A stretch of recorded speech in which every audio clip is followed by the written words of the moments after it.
Welcome to Film at 50, a podcast that celebrates semi-centennials in the world of cinema. I'm your host, Brian Rowe, and I am delighted to welcome Mark Lynn to the podcast tonight to talk about Love Story, the highest grossing movie of 1970, released 50 years ago in December of 1970. How are we doing, Mark? I'm doing great. Glad to be here. Thank you so much for joining me to talk about Love Story. As we said just before we started recording, this was a very, very popular movie back in 1970. This was huge. Yeah, huge hit. Right? Not only was it highest grossing movie released in 1970, but for a while it was one of the 10 highest grossing films in the US ever. So yeah, $106 million in 1971 dollars. That's crazy. I always thought that the first movie to hit 100 million was Jaws in 75. I didn't even know. I mean, I thought maybe The Godfather in 72. But for a movie like this, a kind of a small love story like this to hit 100 million in 1970, that must have been insane. We'll talk a little bit about, there was a sequel to this movie 8 years later. I'm like, how did the sequel not come out like a year later? Right. Capitalize on that success. Come on. Yeah, well, it is 1970, and sequels, outside of like Planet of the Apes, they weren't really making sequels much back then. Right. I feel or like The Godfather. Or The Godfather. That was like a rare sequel, an incredible sequel. But it's not like today. I think if you made a small, intimate love story and it came out in 2020, 2021, and it made 100 million, the sequel would be in pre-production. For sure. Yeah. As soon as those first weekend figures come out, they've already signed off on the next movies. Yeah. So I wanted to start tonight by just asking you, about your history with film, what role of movies played in your life, and if you have a couple favorites, I'd love for you to share them with us. Oh, it's a hard question. All time, right?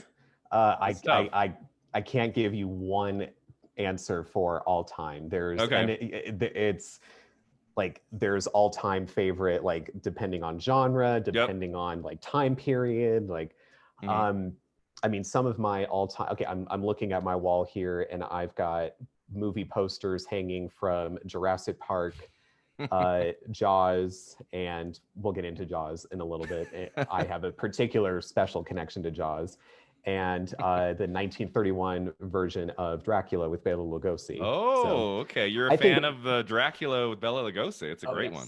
Yeah, and last week on Halloween, actually, on my Instagram, I ran through. I got bored. It was, quarantine Halloween. I was just sitting around. It was a Saturday. Didn't you watch a lot of horror films at the end of October? I did. I binged. I went on a marathon, but before, like earlier in the day, I just got on a kick where I was like, I'm gonna rank my 10 favorite horror movies of all time, and I'm going to write little reviews about them, and then I put them all in my Instagram, and people were messaging me and being like, that was really cool. Like, oh, that's awesome. People were saying, I saw that too. It was really fun to kind of go through that. I'm a horror movie geek all throughout the year, but especially that last week of October, it's hard to watch anything else but horror films, even if you've seen them before, I did it every night in the month of October. I had a horror. I kept a list of horror movies that I was watching. So I explored some new ones. I explored some ones that I didn't care to see again. I watched a couple that I had seen years ago and was like, yeah, I'll check them out. And then I went, ugh, I was in an age. So you're such a big horror fan that the film I bring you on here for is Love Story. It's Love Story.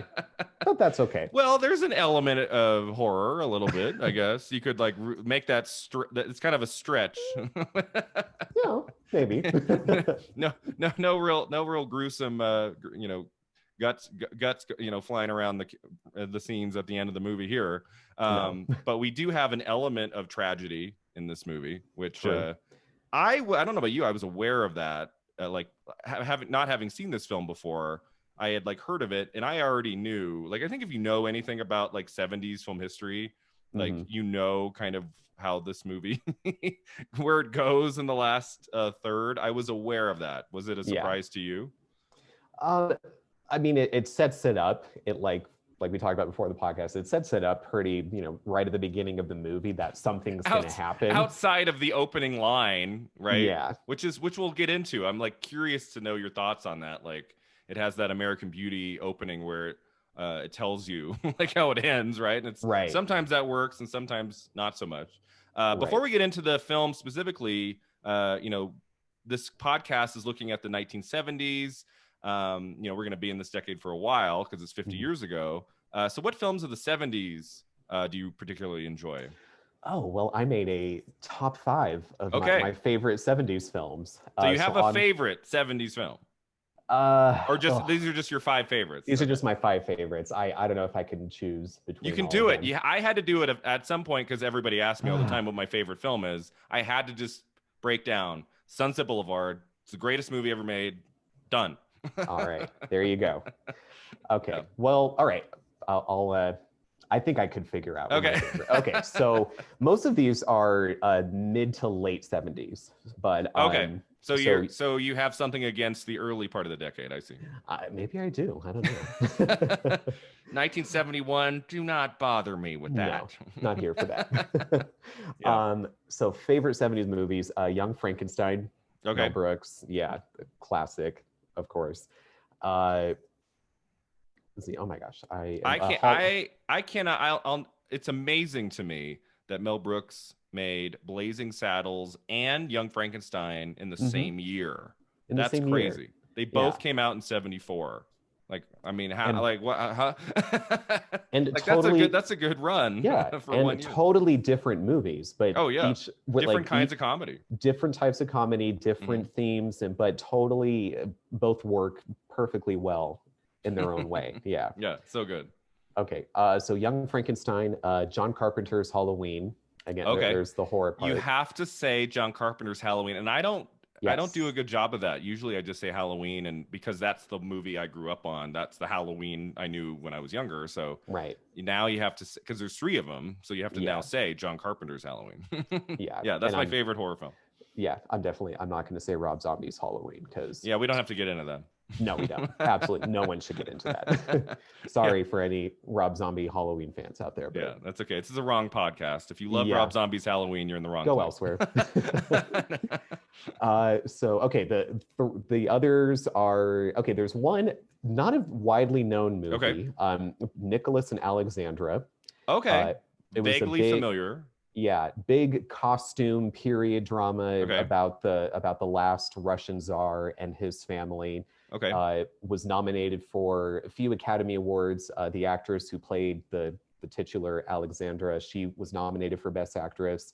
And the movie, the movie won, I think, Best Costume Design. And it was nominated for like Best Art Direction and I think Best Score. So, but yeah, just very, big, long, it's like a 3.5-hour movie, period costume piece. But I really like it. I'm a Russian history geek, so I really enjoyed it. Do you know what year that was or who directed it? It was directed by Franklin J. Oh my goodness. Oh, Schaffner? Yes. Oh, yes. The director of Patton, which was the best picture, picture winner of 1970. Oh, okay. That was Franklin J. Also Schaffner. Directed 1971. 1971. Yeah. So right after Patton. Okay. So maybe that's on my list. I've started like putting together my list of 71 films. I don't know if that one's on it. I would assume it would be if it's won Academy Awards and it's directed by Schaffner. It's probably going to be a film I look at next year. Yeah. Well, if you talk about it, I'd be happy to jump in. I have someone who would love to. Yeah. So where did you discover that one? Just how'd you find it? I was a kid and I put on a 3.5-hour epic film as one does. I was weird. I was also so I studied, not to get too far into this. I became fascinated. I majored in history in college, largely because of my interest in Russian history. I saw the 1997 Don Bluth animated film Anastasia. Okay, yeah. And that kicked off my interest. I went, like this is based on a true story. You were where can I find a longer film about this subject? Yeah, exactly. So I begged my mom to take me to the library, like as soon as I saw Anastasia, and I got every book that I could find on Russia, the Tsars, the Russian Revolution, Anastasia, and then found out that the movie was a bit wrong about what happened. Like she died. An animated film did something that it didn't follow history. You're kidding. Who'd have thought? Pocahontas, really? Pocahontas? Is it the real thing? Oh my gosh. What the heck? So, and then I don't know how, somehow I stumbled across in my, growing obsession with finding as much media and books and things that I could find on the Russian czars and Russian Revolution, I stumbled across Nicholas and Alexandra. So cool. I'll check it out fairly soon. What are the other two? And then there's The Exorcist. I've heard of that. What's that about? Yeah, little movie. Pea soup, vomit, and head spinning. Wasn't it like a horror film? I don't know. It's Allegedly. Just one of those, low budget, independent movie, didn't make a lot of money, The thing about that movie, that opened on, I believe, December 26th of 1973. Christmas. Yeah. What a beautiful Christmas present. Mom and Grandma and Grandpa, let's go see The Exorcist. Yeah, of course. Well, I mean, the title alone, does that scream holiday movie? I mean, you know what you're getting into. I love when horror films are released, like when they're released Christmas week. Scream came out Christmas week too. Yeah, it did. It doesn't happen too often if the movie itself doesn't have a Christmas theme. Not anymore. Yeah. But The Exorcist coming out not in October or September, but coming out right after Christmas is kind of great. Christmas. I don't know who came up with that. It was a huge hit, so I guess they did something right. Yeah. And then another horror movie, The Omen. Okay. All right. So The Omen and Halloween and The Exorcist, you got your night made. Yeah. And then so that was 4. And then my favorite 70s movie is Jaws. Okay. So what do we like about Jaws? That'll be a strange episode when I get to Jaws. Yeah. All right, now let's break this down. I don't know how the Jaws episode is anything less than like 2.5 hours. Right, of course, yeah. You can't. There's a lot to talk about with Jaws. There is so much to talk about. I have a personal connection to Jaws. My grandfather was a musician. I mean, he's still alive, but he's retired. But he was a musician, and he played on the soundtrack to Jaws on the original. He was like in the recording session with John Williams for Jaws. Yes, he was. Oh, great. Yeah. Do you want to tell us his name or no? His name is Oscar Meza. Okay. He's not credited in the movie. I don't. He's not credited. No, he's not credited. But he did. I don't know if he still does, but for many years he would get royalty checks whenever they would show it on TV, whenever they would, in particular, the famous Jaws theme. Okay. He played in that part in particular. Oh, that's so awesome. Yeah. So if if they would come out with special, 25th, 30th, 35th, for anniversary editions, he would get a small piece of that. And this, I mean, it's a fantastic movie.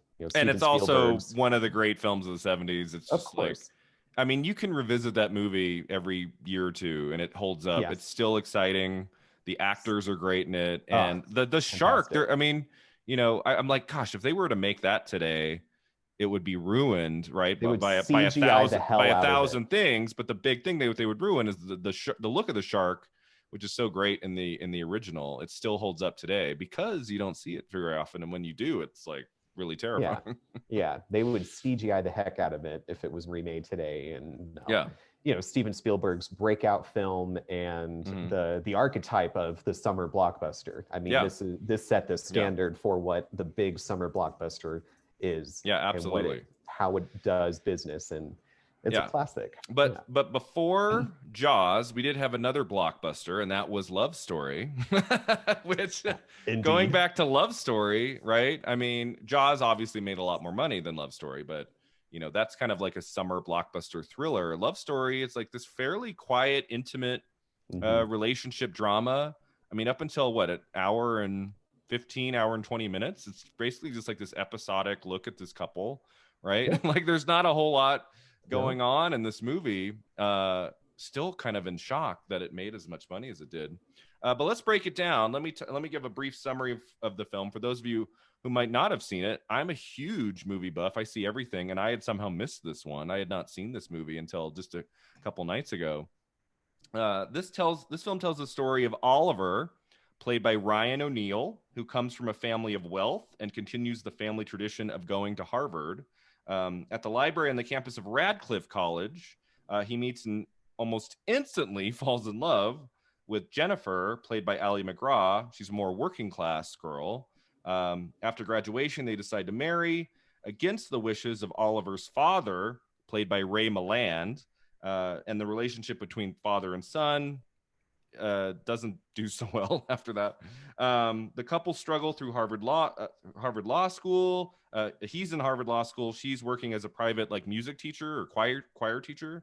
And then Oliver eventually graduates and takes a position at a New York law firm.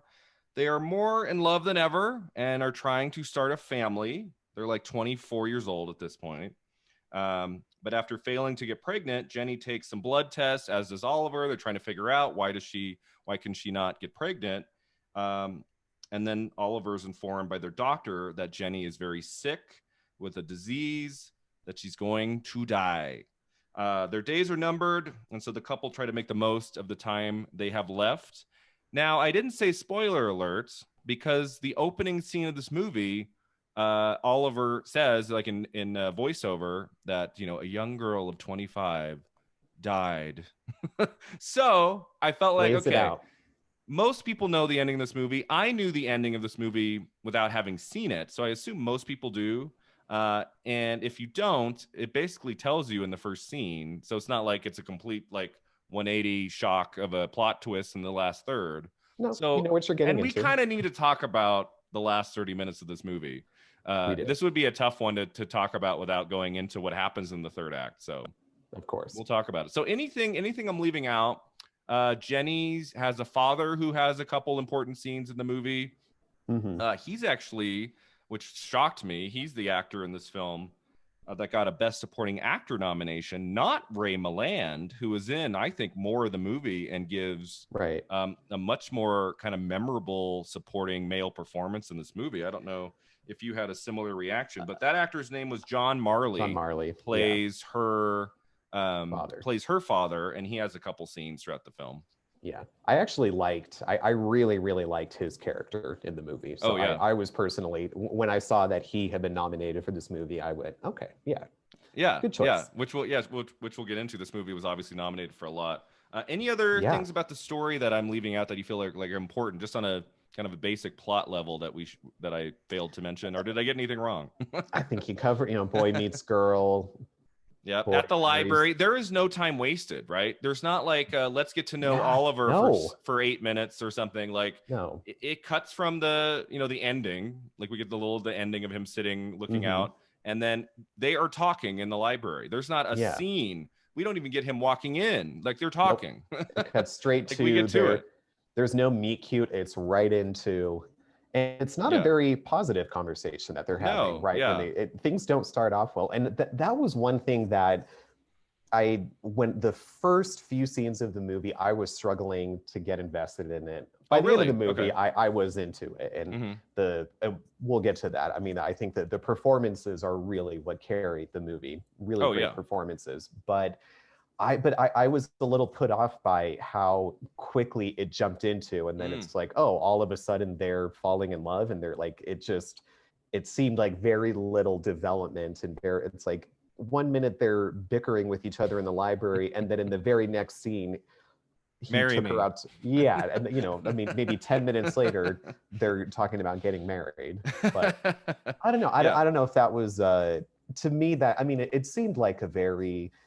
And I don't know if you have any thoughts about it. It seemed like a 60s, early 70s type of thing where like movies, like older movies really do seem to just jump right into it. Whereas nowadays, movies really build and they take their time and everything is sort of held back. And I think this was sort of one of those last movies where they really do, lay the cards out there, rush through it a little bit.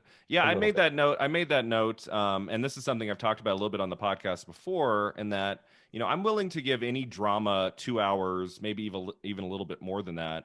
And I think, and we'll get into it in a little while, but I feel like this movie, I think, could have been great if it had another 20 to 30 minutes to just like slow down a little bit. And I found it to be actually more of a problem for me in the last 30 minutes. That's where I felt like, slow this down. Let's really deal with her illness.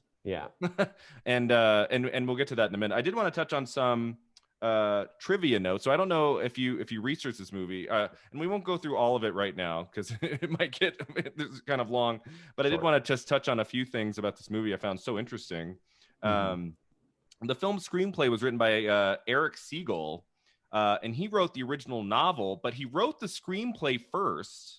And then Paramount bought the script, and then they had him write a novel version to kind of like drum up interest in the upcoming movie, which is something I feel like didn't happen very often. The book came out almost a year before the movie did, and it was a huge hit, like one of the biggest books of the year.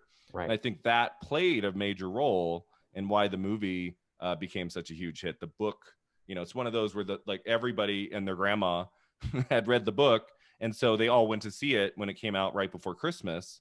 And I think that played a big role. And so he apparently based Oliver, at least loosely, on two of his roommates at Harvard, and they were Tommy Lee Jones, who has his film debut in this movie. Yes, he does. Yes, he just does. very briefly. Very and briefly. Al Gore. Really? Yeah. Two of his former roommates. Can you imagine that? Were Al Gore and Tommy Lee Jones. Wow. And he loosely based Oliver on aspects of those two men, you know, in the late 1960s. Talk about fascinating. That was like mind blown. Yeah.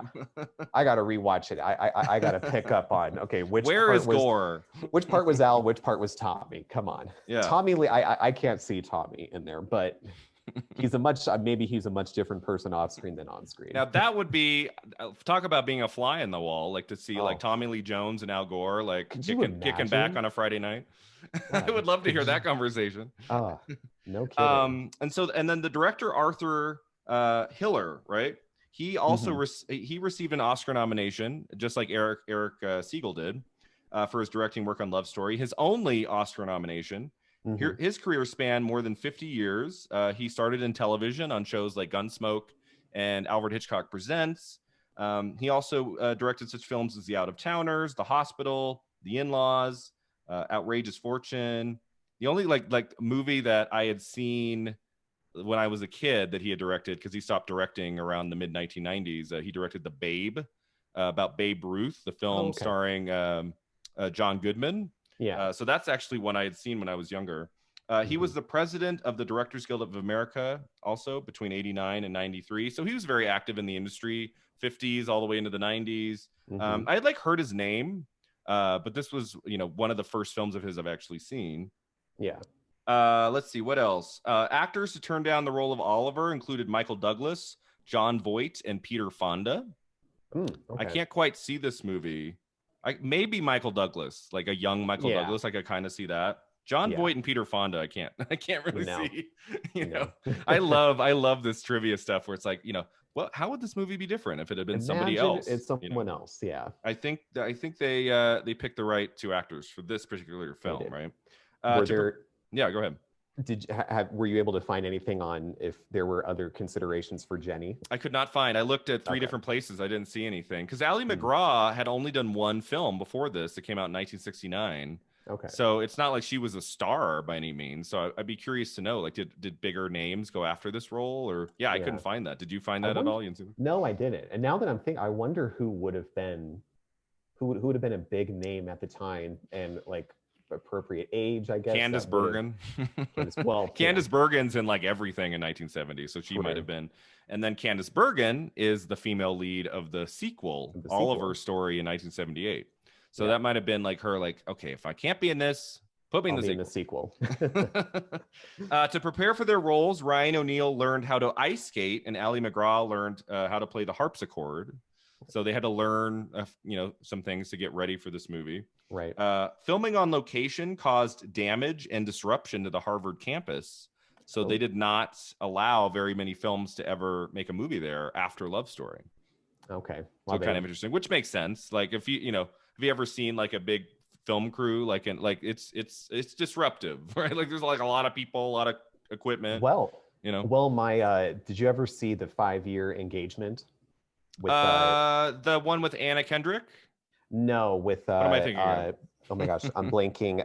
Jason Segel and and Emily Blunt. Emily Blunt and Jason Segel. What movie am I thinking of? I'm thinking of a musical. The Last 5 Years, is that what it's called? The one with Anna Kendrick, the musical? Maybe. But the 5-year engagement was filmed at University of Michigan, where my sister went to University of Michigan, and she was and she majored in psychology, and she and her friends, they were filming the movie while they were there, and they said that there were a few times when they were in like the study hall or somewhere in the library, and like producers came over and were like, "You guys need to be quiet. We're filming." And they're like, "Well, in we're the school library." Yeah, or somewhere like that, like, or maybe in the building or something. I don't know, but yeah, there's wild stories like that. Like they're filming on a college campus or a high school. I learned recently, I didn't even know this, that the movie Election was filmed in a real high school, and they were like filming on days when like the kids would be in school, and then right after the last bell of the day rang, then they would bring in the equipment and film in the same school.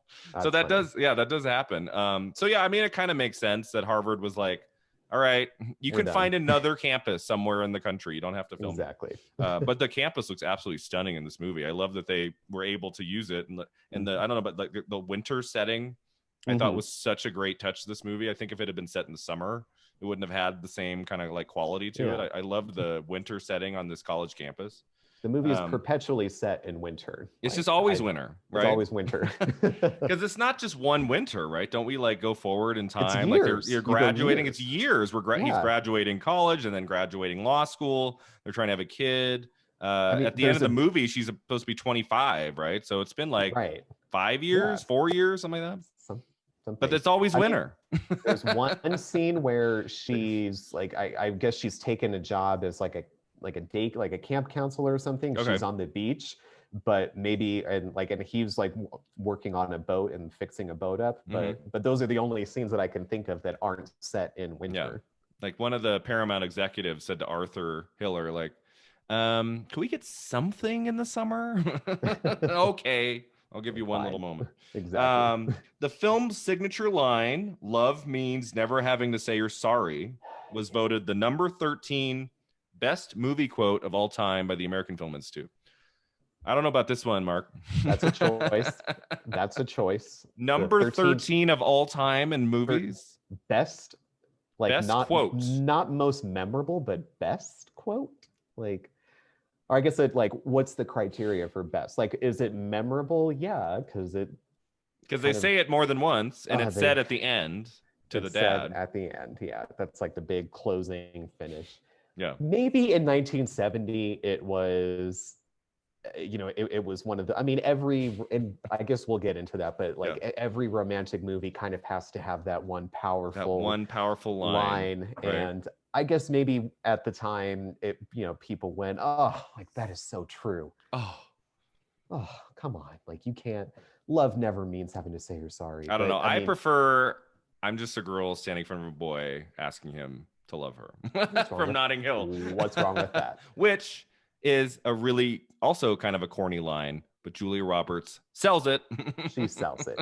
In this movie, I don't think in both, because it's said by her to him, and then it's said at the end by Ryan O'Neal to his dad. It's not convincing in either one, I don't think. Sorry. Which we'll get to that. I apologize to any listeners who thought we would just be gushing over love. Oh my God, just the greatest love story of all time. I think we had, just to say, I really, really, really enjoyed this film. This is a great film. This would be in my top 10 films I've watched for 1970. It's a strong film.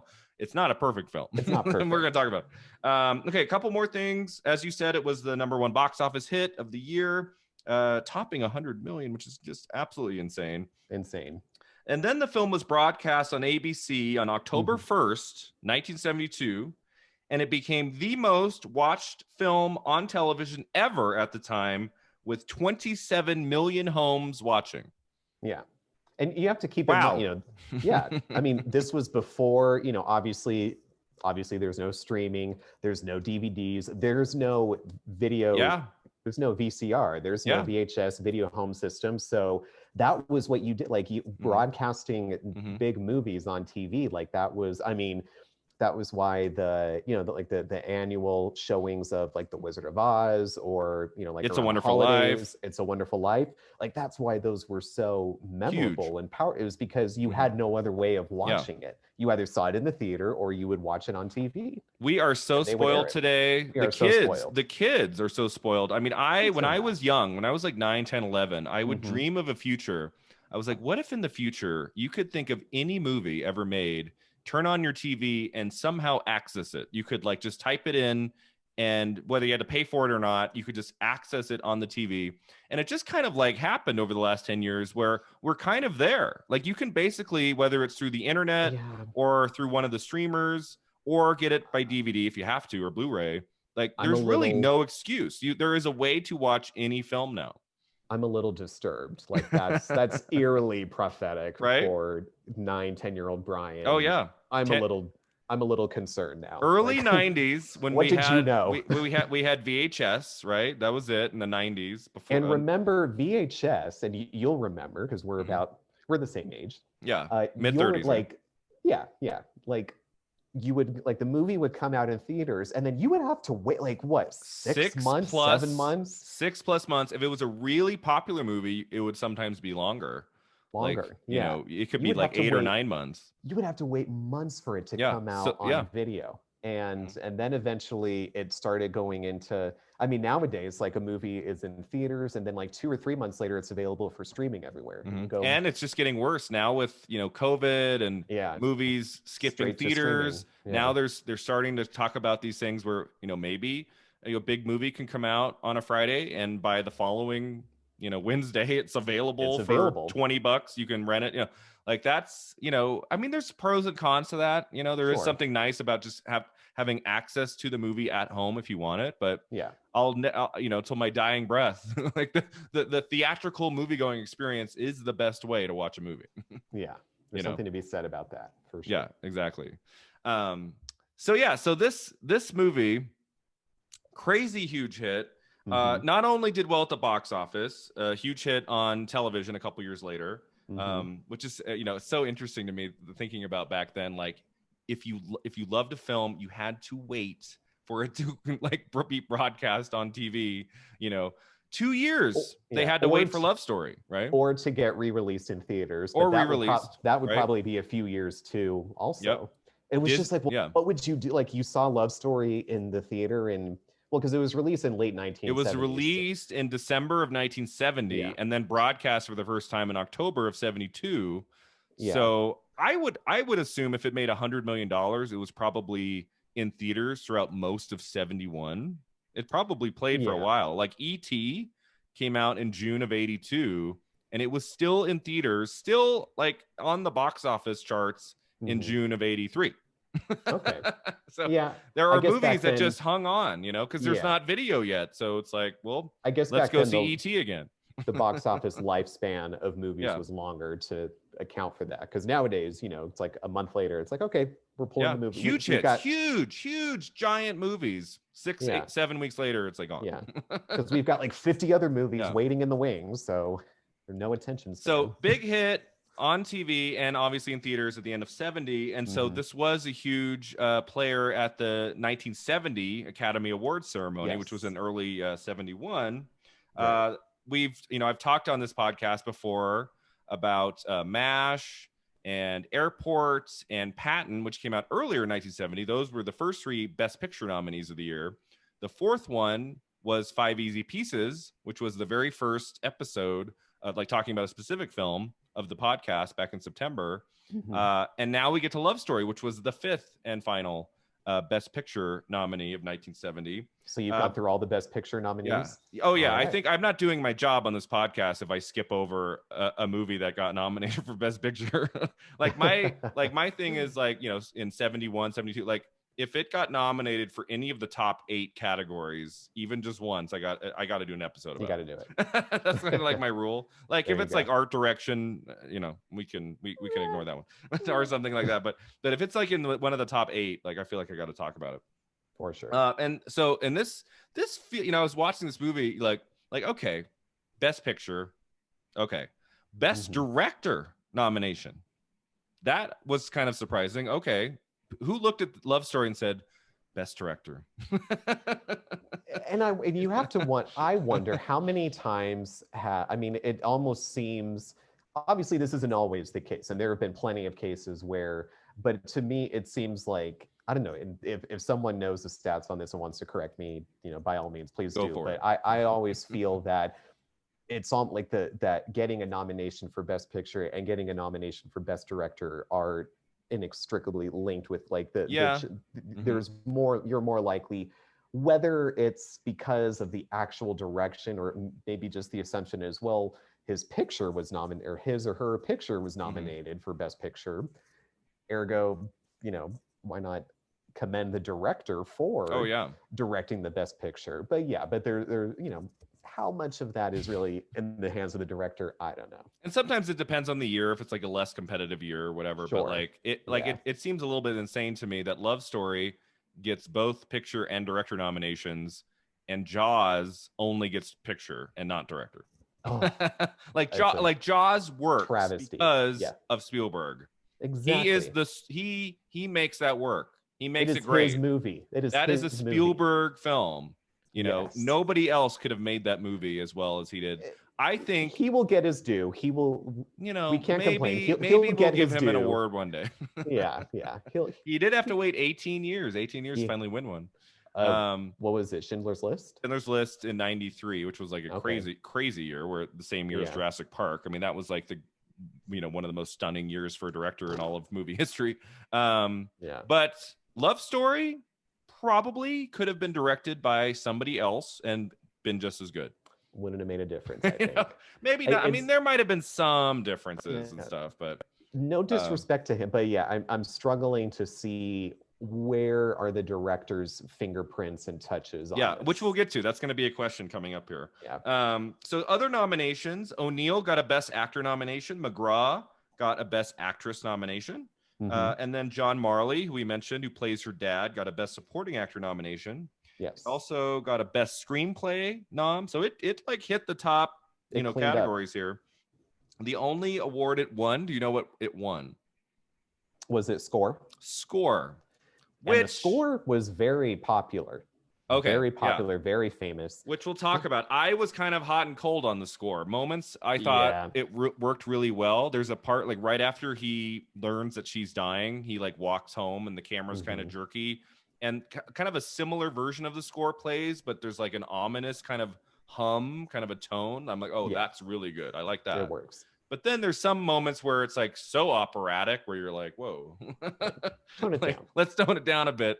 But definitely a solid score. Definitely like it's memorable. It definitely fits the film for sure. For sure. And then at the Golden Globes, Love Story won Best Motion Picture Drama, Best Director, Best Actress, Best Screenplay, and Best Score. So it cleaned house. It beats Patton for Best Picture and Best Director at the Golden Globes. That's kind of insane. Interesting.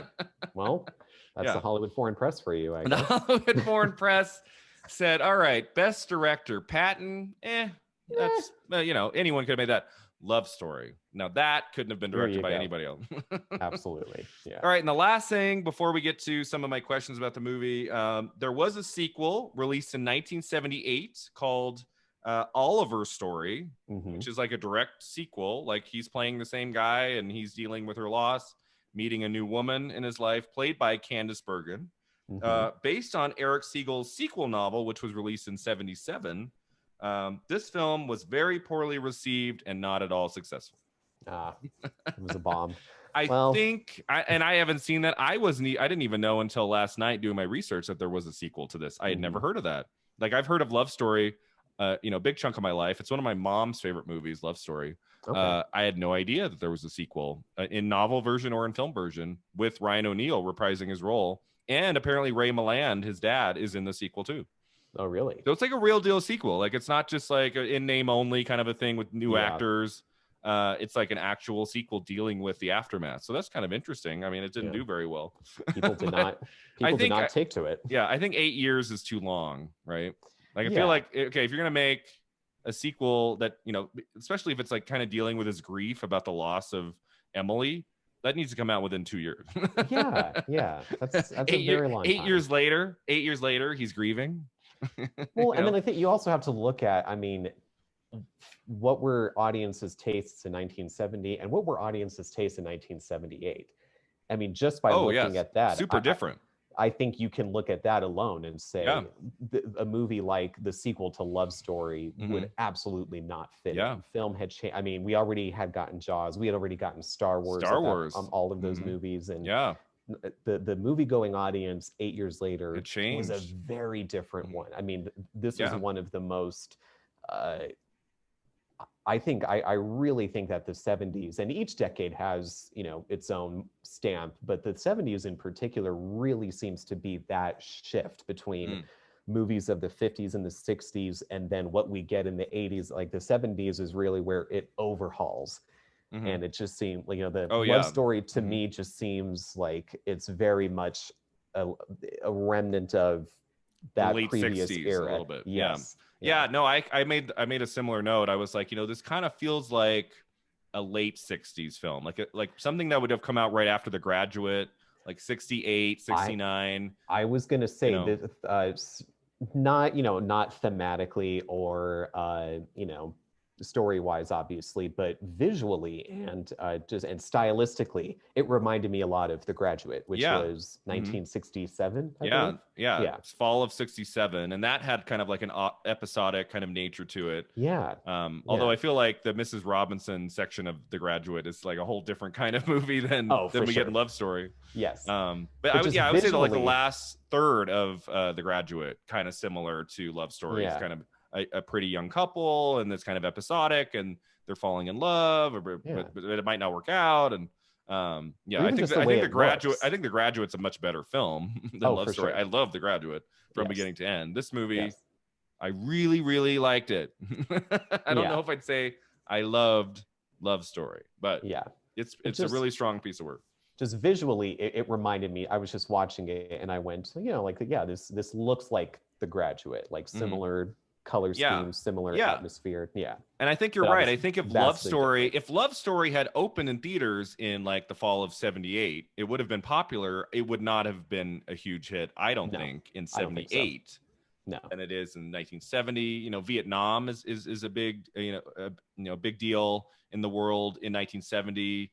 You know, I think audiences maybe were kind of flocking to this kind of like love story about people and relationships and wanting to kind of a little escapism, even though it's not like the happiest movie of all time. No, but you know, it's a very up until that last act of the movie and this tragedy that they're both facing, it's a very it's very episodic, sweet film. And it's just looking at people living their life. I mean, there's really no major plot development. It's just there's no car chase. No. It's following the trajectory of people. This couple is finishing school, making their way through the world, living in their new home, and getting jobs, and there's a couple of scenes where stressing about money, and it's a very ordinary, it's a depiction of a very ordinary life. I mean, minus the fact that his dad's a millionaire and he has a building at Harvard named after his family. But, I love that shot of them like just driving up to the house, and she goes, holy shit. Stop the car. Whoa, look at this. And also place. that car, like, can we talk about his car for a moment? It's classic. It's a pretty classic car, and he keeps that car throughout the whole movie. Like, I thought maybe that was just like, no, that's his actual car, and that's what when they move from where they end up in Boston, and then they go to New York, and he's still driving that car. It's like you can fit like 3 bags in it. Like, it's just really a practical car to be moving from Boston to New York in, but I guess they do. What I was most impressed by that estate, it wasn't even the house so much as like the grounds around the house. Like, there's like a shot of them getting out of the car, and you can like see like a mile in the distance, and it's just like grassy like fields that just stretch on forever, and you're like, oh my god, wow, this guy's got some cash. Yes, he does. All right, so let's get into the movie just in general. Like, what were your thoughts? Had you seen this before? No. You hadn't seen this before. Did you know anything about it going in? Did you know like the ending at all outside of like the opening shot? I had heard of it, but I didn't. I also didn't, like, when the famous quote in the movie, I was like, oh, that's where this is from? Oh, you'd heard the famous quote before? Oh, yeah, for sure. Yeah, dozens of times. But I had no idea that it was from this movie. Yeah, so what did you think of this film? You said that it took you, 15, 20 minutes to kind of get into its rhythms, right? But then after that, you kind of sunk in a little bit. What was tricky about the opening 20 plus minutes?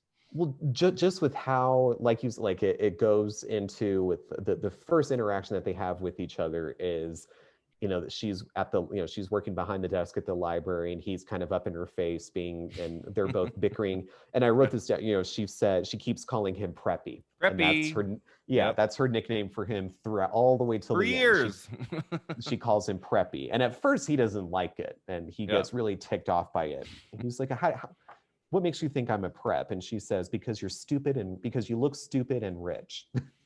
Exactly right. And then he says, well, actually, I'm poor and very smart. And she says, no, I'm poor and very smart. So, I mean, it was, okay, I liked the banter that they had with each other, but it seemed, I was a little put off by just how quickly it jumped from, they're taking some, pretty not so friendly jabs at one another for not knowing each other at all. And then just being like, oh, you want to go out with me?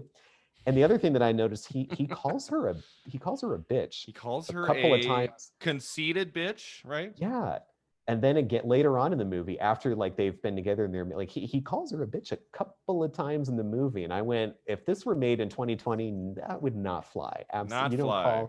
You don't call your wives or girlfriends the B word. Sorry. Yeah, exactly. You just don't. No, and this has been an issue for a lot of films we've talked about on this podcast, right? Like, I talked recently about a Barbra Streisand film where she's extremely homophobic for a couple of minutes at the beginning of this film, The Owl and the Pussycat. Completely turned me off the movie, and it was really hard for the next half hour to kind of settle in and like, root for her character. I was like, okay, bye. Wow. Like, I don't care about you. So there's that weird element. Like, you have to kind of look at it, through the lens of 1970, the context of when it was made and how the world was different. Sure. So there was definitely a little bit of that in this movie. Yeah. So when did the film start to kind of work for you? When did you kind of, really start to enjoy it? I think it was after he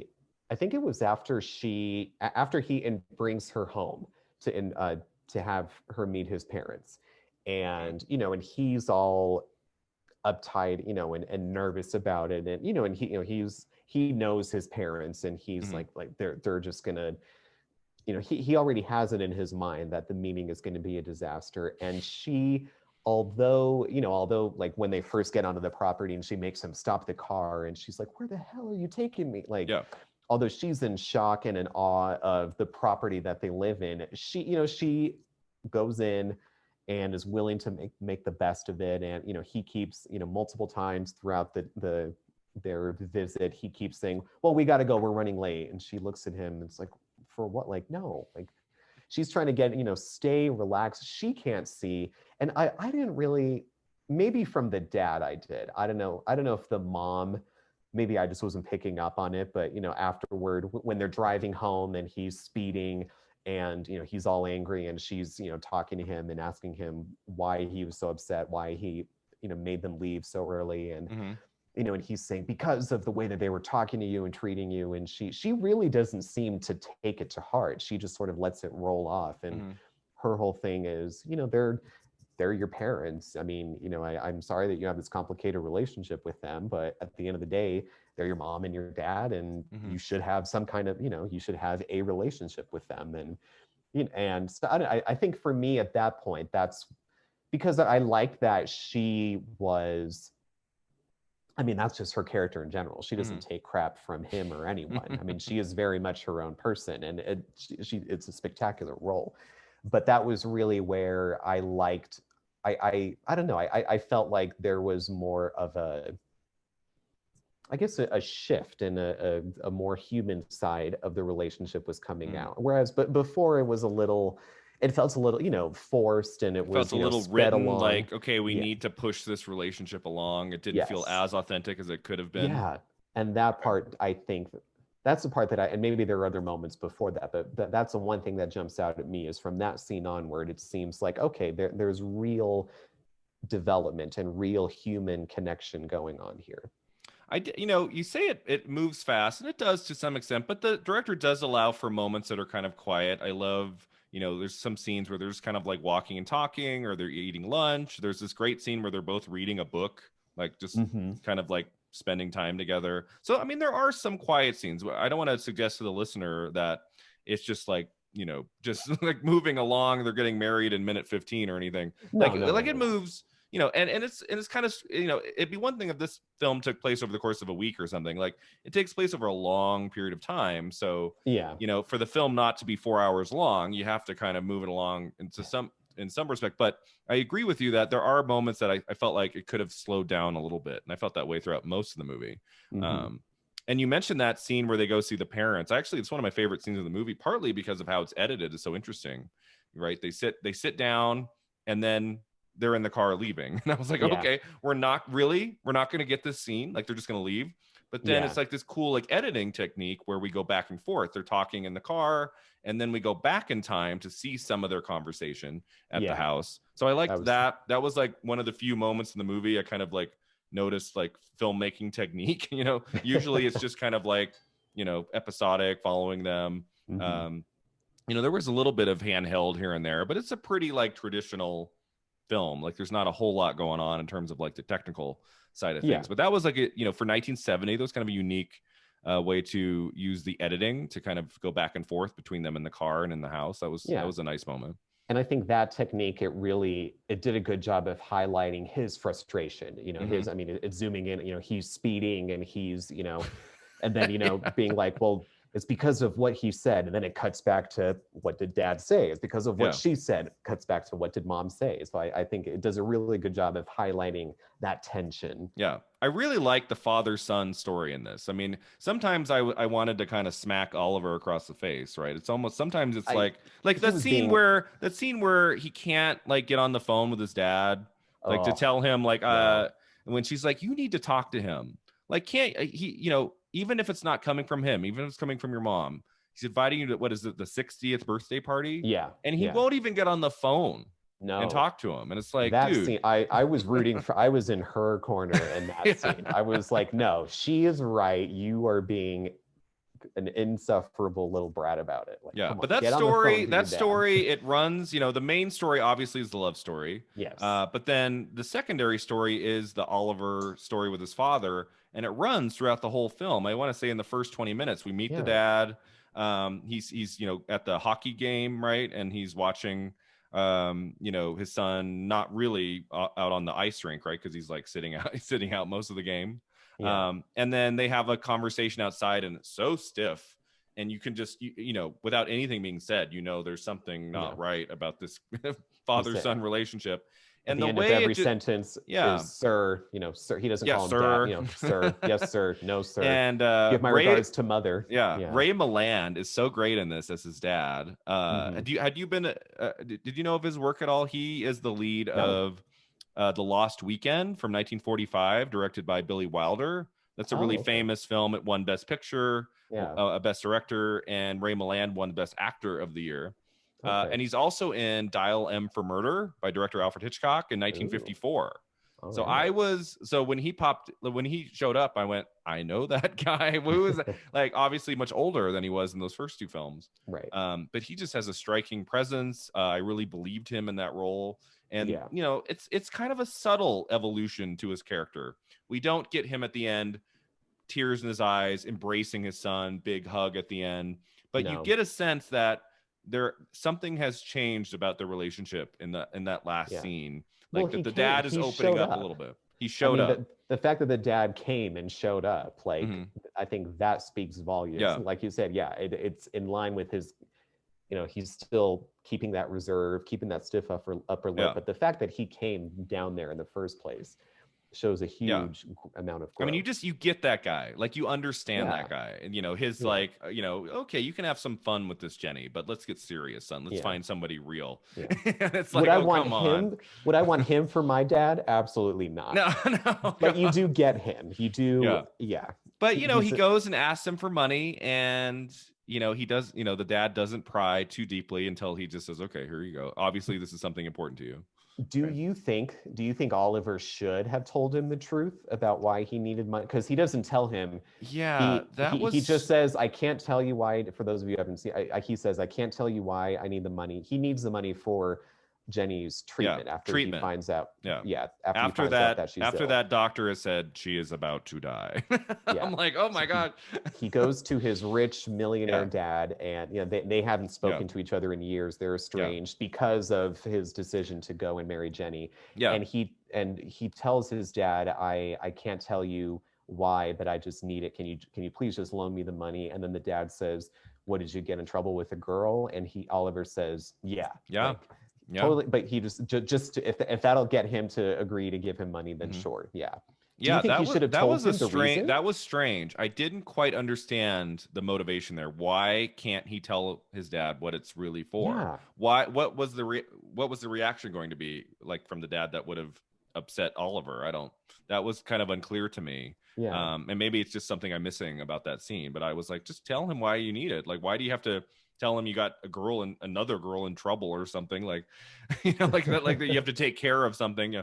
Like why not just tell the truth there? I mean, I think it made their final scenes together more powerful because he finally comes to realize what he got the money for. And but I think it was just like he just wanted to be everything with Jenny. He wanted to keep it private between them because of all of the past things that the dad had said about her and how they didn't really get along. I don't know.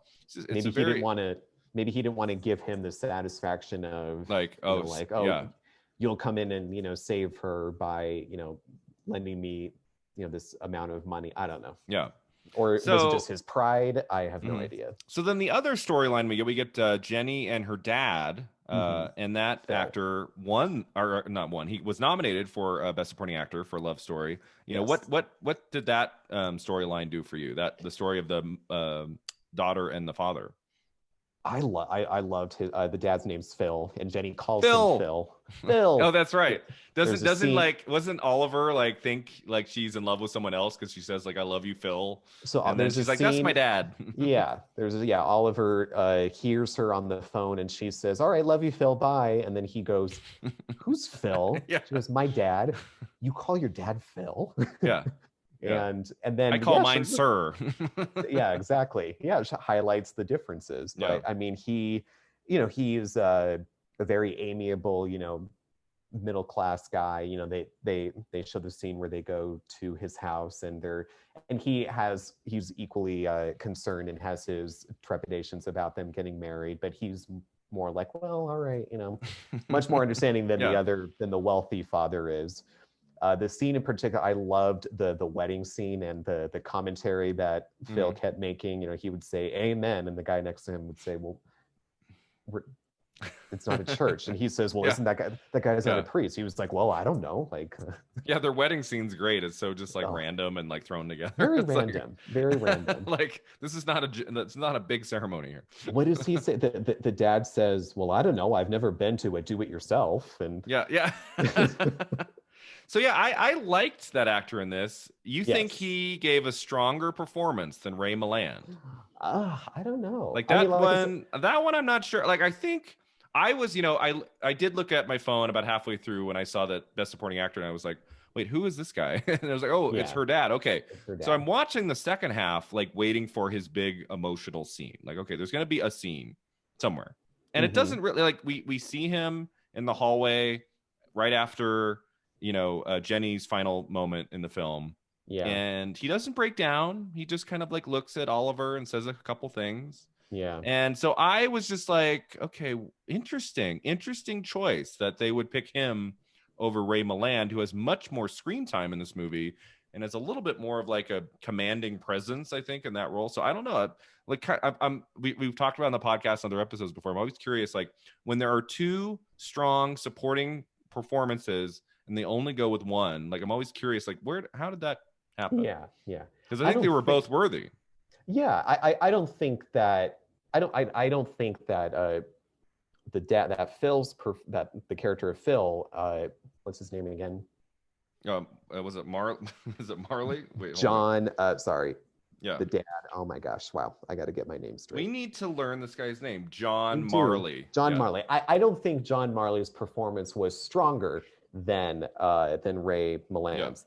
I think, but the fact that John Marley was, I like that he was nominated for this role because I thought it was a great performance. I thought it was a great role. I don't necessarily think it was, oh, he deserved to get nominated over Ray Milland, but he's a more likable dad than the other one. Yes, so maybe that's for why. sure.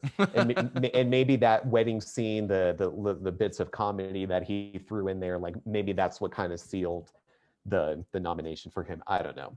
Yeah. But yeah, it is interesting to think about where there are multiple performances worthy of nomination and they go with one or the other. It makes you go, well, what about that other one didn't quite live up? And I don't know. Yeah. If I ever join the Academy, I'll let you know. That would be the day, right?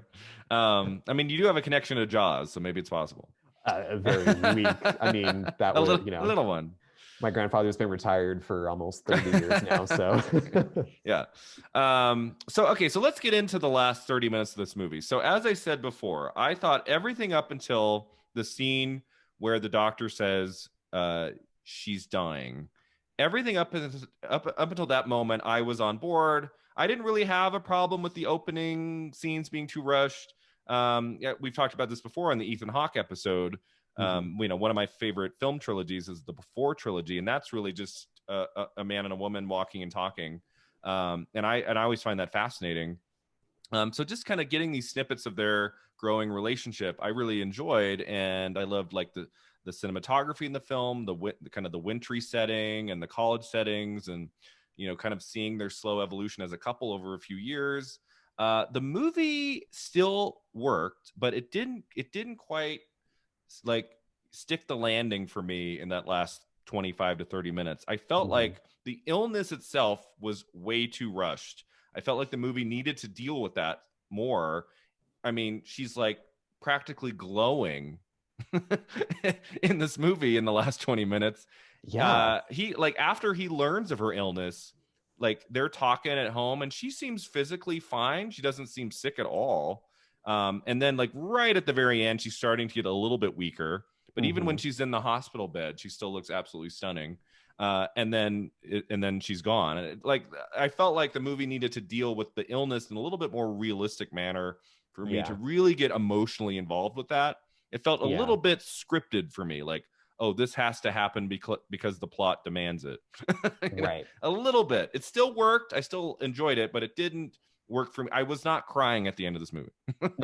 No, I was not. I wasn't like, oh my gosh, I think films like Terms of Endearment and some of these other kind of dramas about illness and cancer, I think do a better job at really showing, like being a little bit more realistic and authentic to that experience. And I'm not sure Love Story is that. What was your take on the last half hour of this movie? I would have to agree with you. And actually, I was reading that there was in the New York, when this movie was reviewed in its original review in the New York Times, Vincent Canby wrote in the New York Times, he felt that Jenny was suffering from some vaguely unpleasant Elizabeth Arden treatment.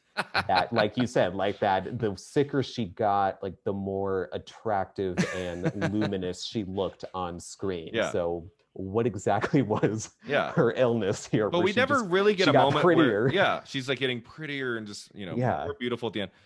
There's never like a scene where we really see like her illness like in action. Like she's just like, oh, I feel kind of faint. No, and I have to wonder if that was just simply because of the time.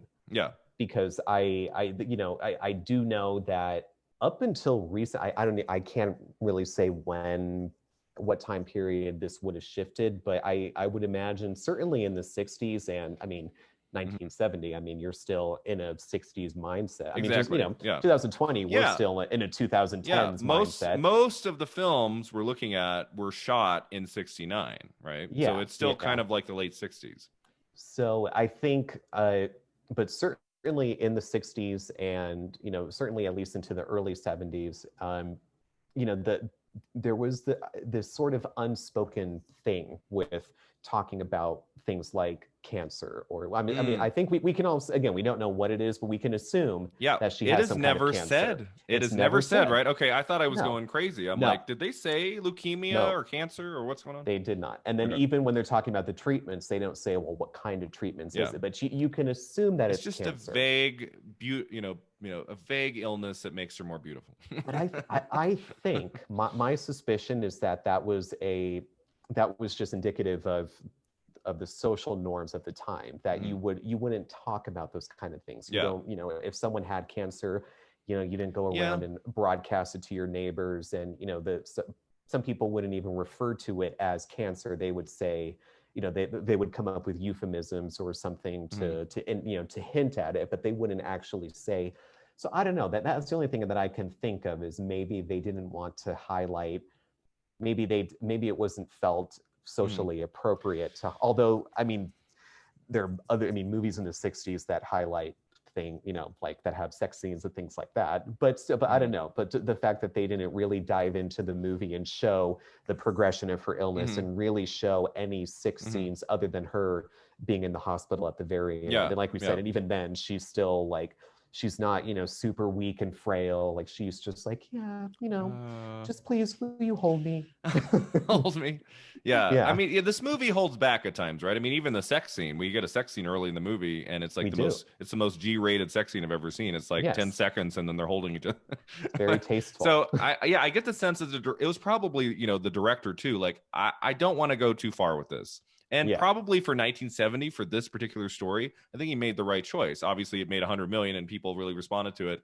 I think it might have turned some people off if he had given us 10 more minutes of her vomiting into the toilet and her being pale and him bringing her a towel and she's crying and in pain. I think it might have been too much. I think for this film, it might have been too much. It was made for a wide audience, and it's a crowd pleaser. Yeah. And that's what you want, you know, you want to please the crowd.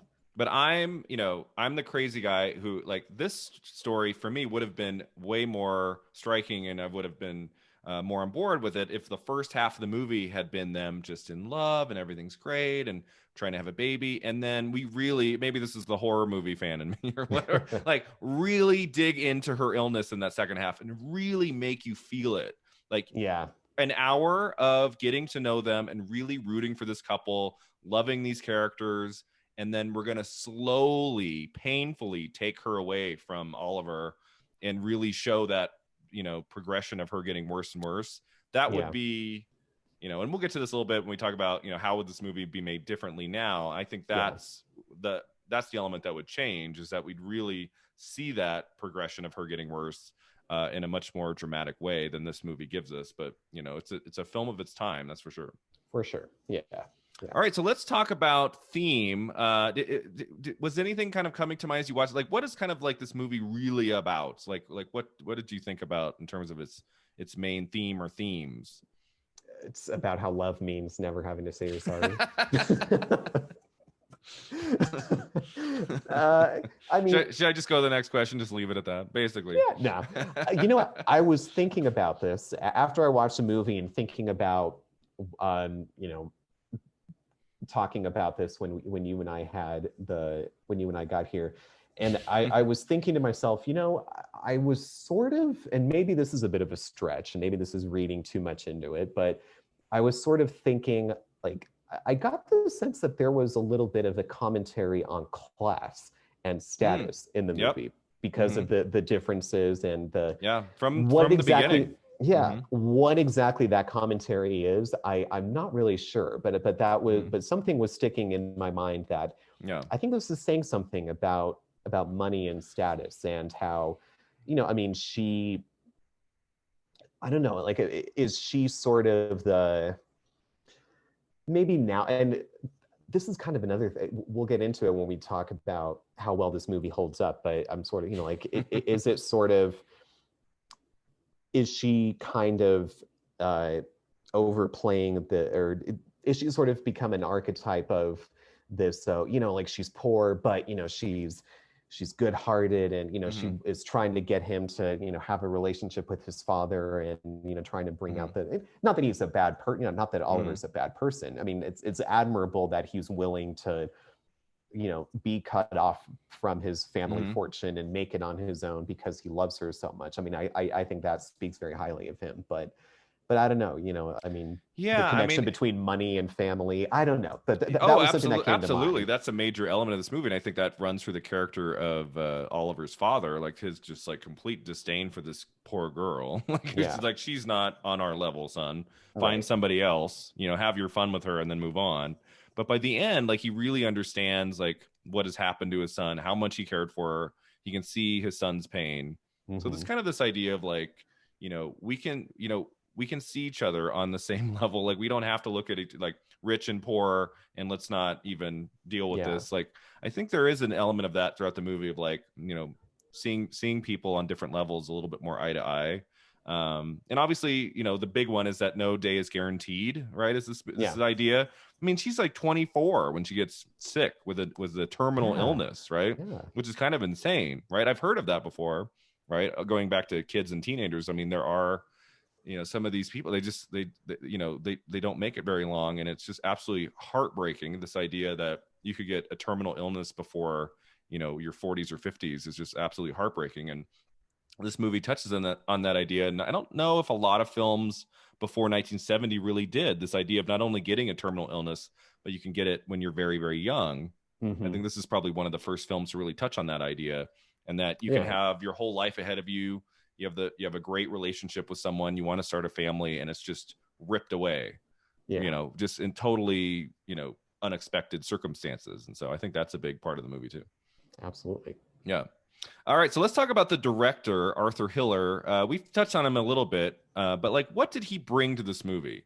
We've talked about before, like, did he deserve to get a Best Director Oscar nomination for this? Could someone else have made the movie? I think someone else could have made this as well or better. But then, I mean, I think if you had gotten someone with too much of an auteur who really wanted to, like a Kubrick who really wanted to take this in a, I think that movie might have been a little bit too much. Like, I kind of like that.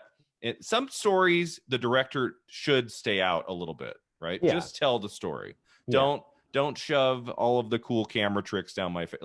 Like just tell the story. And that's definitely what he does in this. But anything that you notice, we talked about that scene of kind of the cool, like editing trick going back and forth. I noticed some handheld stuff, like, and then there was this one shot of them like driving away, and the camera cranes up like to the clouds. It goes up super high, and I'm like, whoa, that was kind of like a pretty impressive shot for a small 1970 drama. Or little moments like that, But anything else that he kind of brought to this, like as a storyteller, as a director? I mean, I think he was. I think if we can't really. It's like you said, I mean, could you imagine Stanley Kubrick's love story? I'm kind of picturing it right now, and I want to watch it. I would be into that. I love this idea, like taking the same story and you give like 10 visionary directors the same story. What would they do with it? Would be like a fascinating experiment. Yeah. I think the fact that, like I said earlier in this, that you don't really see like fingerprints of the director or anything in particular that I mean, I'm not too familiar with the rest of his filmography to compare it to, but I think in this particular case, the story and the characters are really front and center, and whatever he's doing is in service of the story, and I think that's what. So I think in that case, it works, and you really, and I think, in my case, especially where in the beginning, maybe I wasn't so invested, but then after a while, I was really invested in the characters and in their relationship and in the way that they were growing with each other. And so if that, if that was his purpose with the directorial choices he made, then he succeeded, because I was hooked by the people, by the very human element of the story. And sometimes it's the mark of a good director to stay out of it, right? Like, I actually think if he had tried to push himself too much into the movie and trying to, dazzle us with his cinematography in places that didn't need it, that would have actually been a worse directing job. There are other parts of directing, right? A big part of directing is the casting process. Like, who do you pick to be in the movie? Right. That's not, there's usually a casting director involved with the making of the movie. I worked in casting and have been a part of that process, but it's always like the final call, almost always the final call of the director. Like, I want these two people. And so for him to make that final call on these two actors who were not big names at the time, was a really important decision, and I think it serves the movie well. He picked two really good people for this film. They have a lot of chemistry. They do. Right? And so let's get into the performances. We've pretty much talked about the supporting roles, in great detail. But let's just talk about Ryan O'Neal and Ali MacGraw in this movie. How do they work for you in this film? What do they do well? I really liked Ali McGraw's performance. She just, like I said earlier, she's no nonsense. She comes right out, Yeah. tells him, you look like a preppy because you look stupid and rich. And I love, and I love that she keeps calling him preppy all throughout the movie. And even after she gets sick, she doesn't want to. I like that she doesn't drag him down, right? She doesn't want to drag him. I mean, he comes home and he's got tickets to Paris, and she's like, I don't want to go to Paris. I just want to spend time with you. I just want to be with you, exactly. Yeah, and I wrote this down. The one of the last lines that when they're in the hospital at the very end, and he, when she's asking him, and I like that how many times she tells him, like, to get lost or kick rocks or whatever. Like, she doesn't put up with him.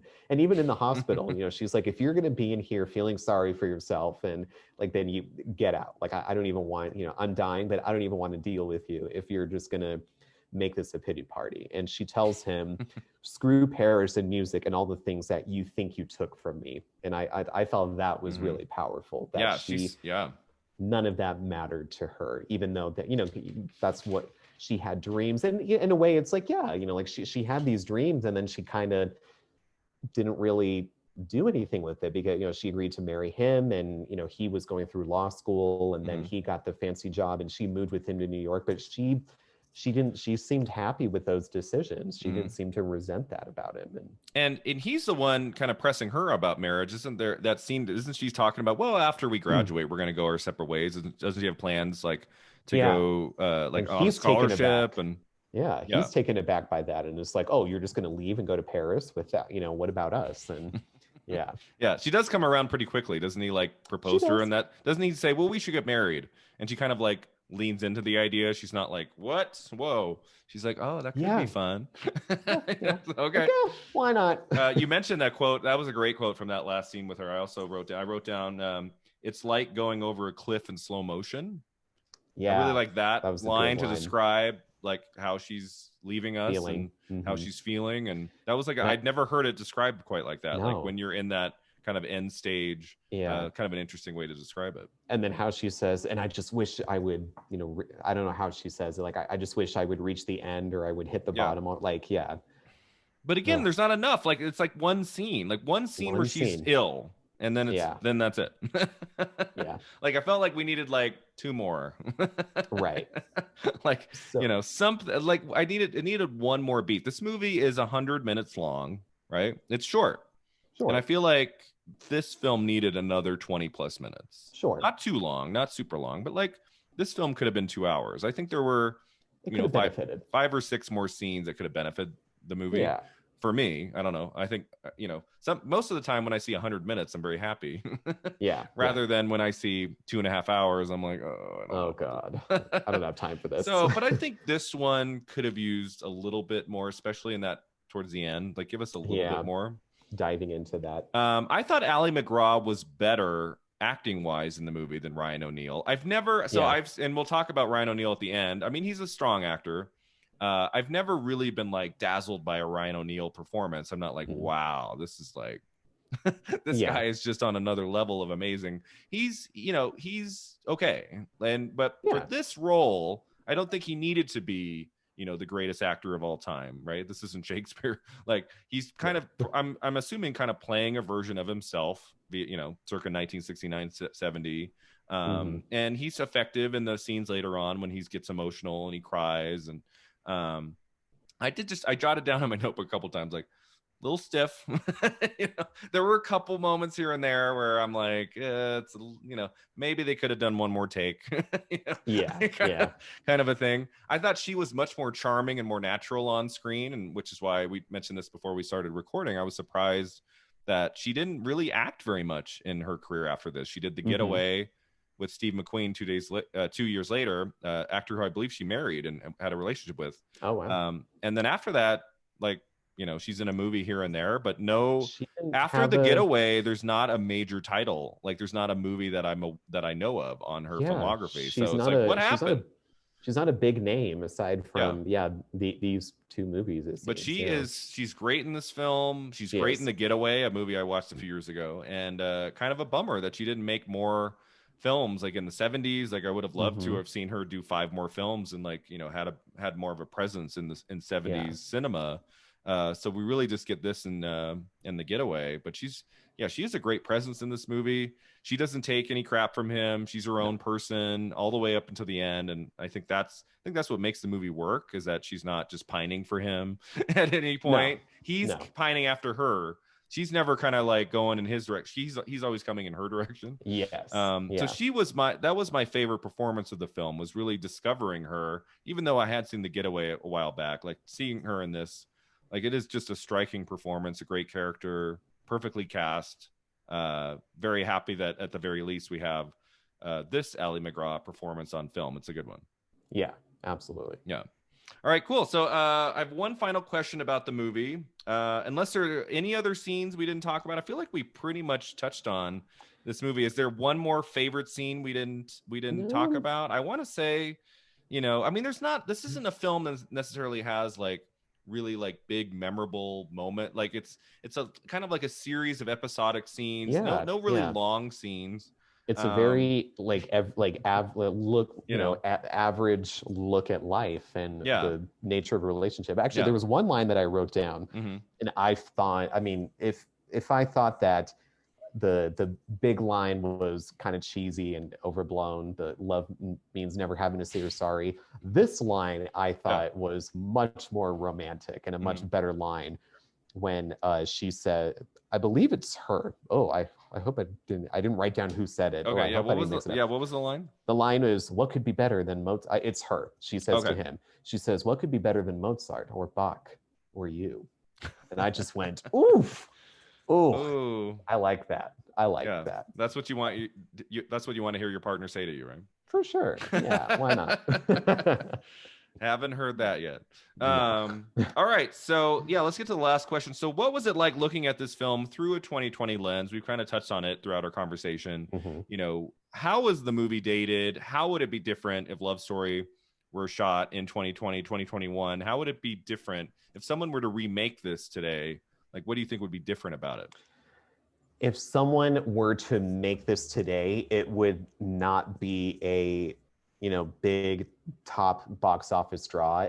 This would be like a straight to Netflix, like romantic, like I don't want to say Hallmark movie or Lifetime movie. That's why I say like maybe straight to Netflix, because like those are a little more like, maybe you could get a somewhat, well-known name, in it, but it would not be this, big box office sweeping the Academy Award nominations movie. No. I don't think a new Love Story would beat Star Wars at the box office. No, definitely not. The thing that I noticed was that, and I don't know if this was one of the first movies to do it or if there's been other examples before, but this movie really seemed to set up a lot of the tropes that we see in romantic films. So like the thing that stuck out at me was the various montages where, the wordless and they're instrumental, like when they're playing in the snow and it's them rolling around and laughing and there's music and you don't hear any dialogue. It's just, you're just watching them play around and watching their relationship grow. And it's like, how many times have we seen that done in romantic movies since then, where there's an obligatory montage scene of them just, walking or, going out to dinner or hanging out at home and they're laughing and, look how happy we are. And I mean, and then like after they get into the fight, when he refuses to get on the phone with his dad, and then he's frantic, she storms out and he's frantically running around, he goes to the school and is looking through all the music rooms and running the streets, trying to find her, and then she's back at home and he's just like, oh, I've been looking everywhere for you. I mean, that's just such, like the big fight, and then I got to chase after them and find them, and like just those things stuck out to me as like I said, I don't know if there's been examples in earlier movies, but this really seems to lay out a lot of those things that eventually became tropes in romance films and romantic comedies and chick flicks. I don't like to say that, but like having a big memorable kind of cheesy line that everyone remembers. So you think if they made this today, you really couldn't tell it in a straightforward way, the way it is told in this version, because it's been done so many times. You'd have to give it something fresh, something new. Yes, absolutely. He dies at the end. Or they both die. Or it's a gay couple, or it's a gay couple, or a lesbian couple, right? That could be interesting. Yeah, I think almost think like if they made this today and you did a remake of Love Story 50 years later, there would have to be an element of either homosexuality, or one of them is black, or one of them is Latino or Latina. I don't think it would be two white people, man and woman. She dies at the end. I don't think they would do that. Right. Yeah, I would agree. Maybe like an interracial couple or something. But yeah, I mean, even if the plots, stayed sort of the same, you'd have to do something new and interesting with it, or else why remake it? You would. And as I said before, I really do think that a newer version would spend more time on her illness. I think that would be a longer. I mean, I was surprised. I mean, it was late in the movie when that happened. And it comes out of nowhere. He's just like, she is going to die. And you're like, oh my God, what?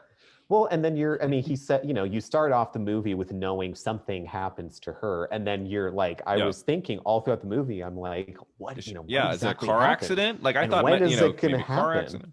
Yeah, exactly. That was actually one of the scenes I noted. I thought his acting was a little weak when he hears that the love of his life is dying. Mm-hmm. He kind of just has this blank expression on his face. I'm like, I think he would have a little bit more reaction than that, but okay. Yeah, but then that's where I think I think maybe that was just like the time, and where like if I'm like, I'm not going to show emotion to the doctor, like I'm going to wait until I get in the car, or maybe go home. It's so shocking and I think that can be the case with somebody. It's so shocking, you have to kind of digest that information for 20 minutes before you can really but that whole sequence I think was just, as I said, kind of sped up a little bit. I think in a newer version we would slow down. They would really deal with her illness. Tell us what she's what is her terminal illness, like tell us. And there would be some really touching, heartrending moments. Like there would be terms of endearment style, or what's the one where Julia Roberts gets sick? Stepmom, the one she's in with. There's that. I was thinking of is it Mystic Pizza? Is that where she? Steel Magnolias. Magnolias, yes. Where she has diabetes and she gets really sick at the end. Yeah. And then she's in Stepmom with Susan Sarandon gets cancer. I think it's cancer, and she the second half of the movie, she kind of slowly dies, and that's the whole thing. It would be more like that for sure. Hopefully a little bit stronger than like Stepmom. that was like sentimental, like schmaltzy a little bit. Chris Columbus, what can you do with Chris Columbus, that director? What can you do? But any final thoughts on Love Story? I mean, I want to just end by saying I really, really admired this film. It's a strong film. It's an easy watch. You're never bored. It has interesting themes, great performances. It's a short watch, 100 minutes, and I could really watching this film, I was like, okay, I can kind of see why this was such a sensation. Right? It's just it's not a whole lot of like really great romantic stories were being told on screen in 1970, and this one obviously hit a nerve. And even though I wasn't like weeping at the end of this like other people might, I still really admired it, and it's definitely one of the 10 strongest films I've looked at for 1970. It's a really good film, definitely worthy of Oscar nominations. Just maybe not quite as great as maybe some other people think it is, but it's still a good film. Right. Yeah. I can, like you said, I can see how it worked at the time. Does it hold up now? Some ways yes, some ways no. I mean, but for the time, I could see why it clicked. Yeah, exactly. All right, so that takes us to our final two segments. The first one's called the Divine Double Feature. This is where we pick a more contemporary film that has a similar theme or similar storyline or tone. And we think of like what would make for kind of an interesting double feature, a more contemporary film released in like the last 20 years. That'd be kind of an interesting way to look at the evolution of film over the course of many decades. What would be a kind of an interesting title to watch directly after Love Story ended? What did you pick for that? Okay, well, there's one that I would pick that I think might be, I'll get to that, and I'm going to ask you and your listeners, hear me out. But then it dawned on me that this movie was the plot and was more or less remade into a later movie. It's a movie from 2001, A Walk to Remember, with Mandy Moore. So Mandy Moore, she plays the daughter. She's super buttoned up daughter of a preacher in this small town, and then I can't remember who the male love interest is. Shane West, is that right? Is it? West? Let's see. I think it's Shane West. I didn't see that movie. I've heard a lot of. Yeah. I was in high school when that movie came out. Shane West. Shane West, very good. Yeah, when I was like in high school, I didn't really go see like the teen like weepy dramas. Those were the ones I didn't go see. So I didn't see this one. Yeah.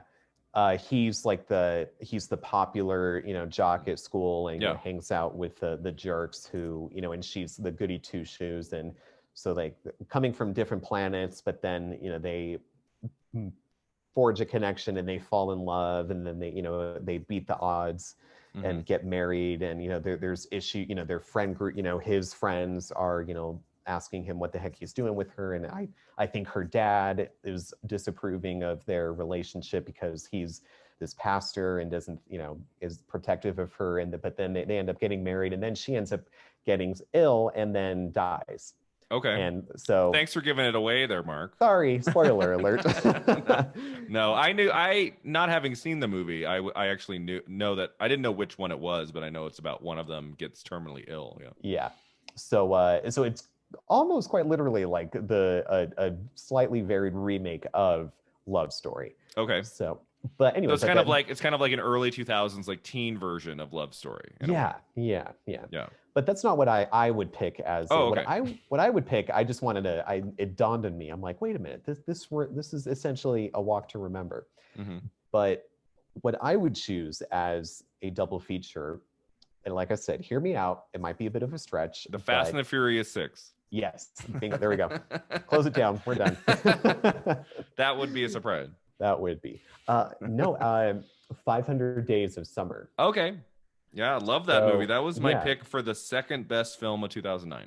Oh, I love that movie. And some people don't like that movie. They think it's people do not. Yeah, some people have very strong opinions. I adore that movie.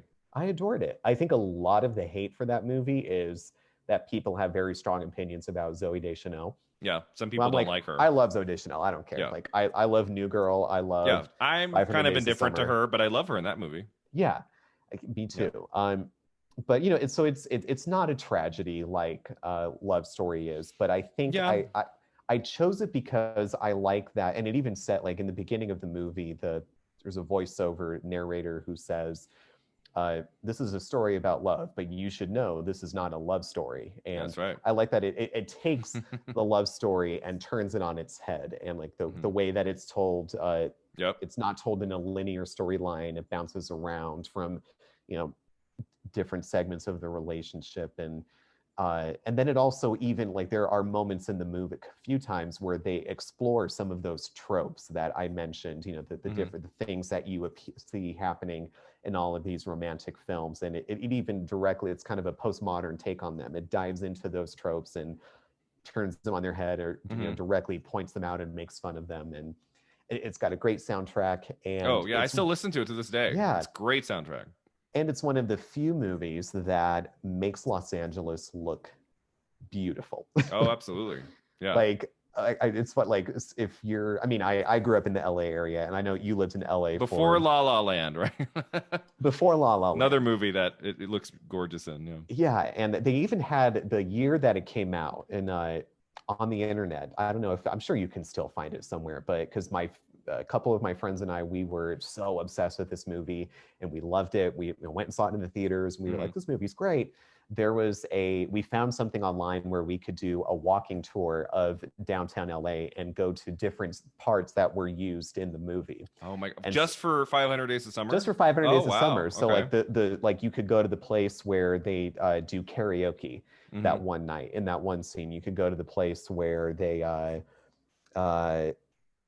there's like the movie theater. What about that bench that they sit on at the end and look out over? Can you go to that? At the time, you can't go to it anymore. But at the time you could. At the time you could, and they even have like a bench, and it's like they have a little placard on the bench that was, it says like in 500 Days of Summer, Summer and Tom sat here and looked out, on day whatever of their relationship. Mm-hmm.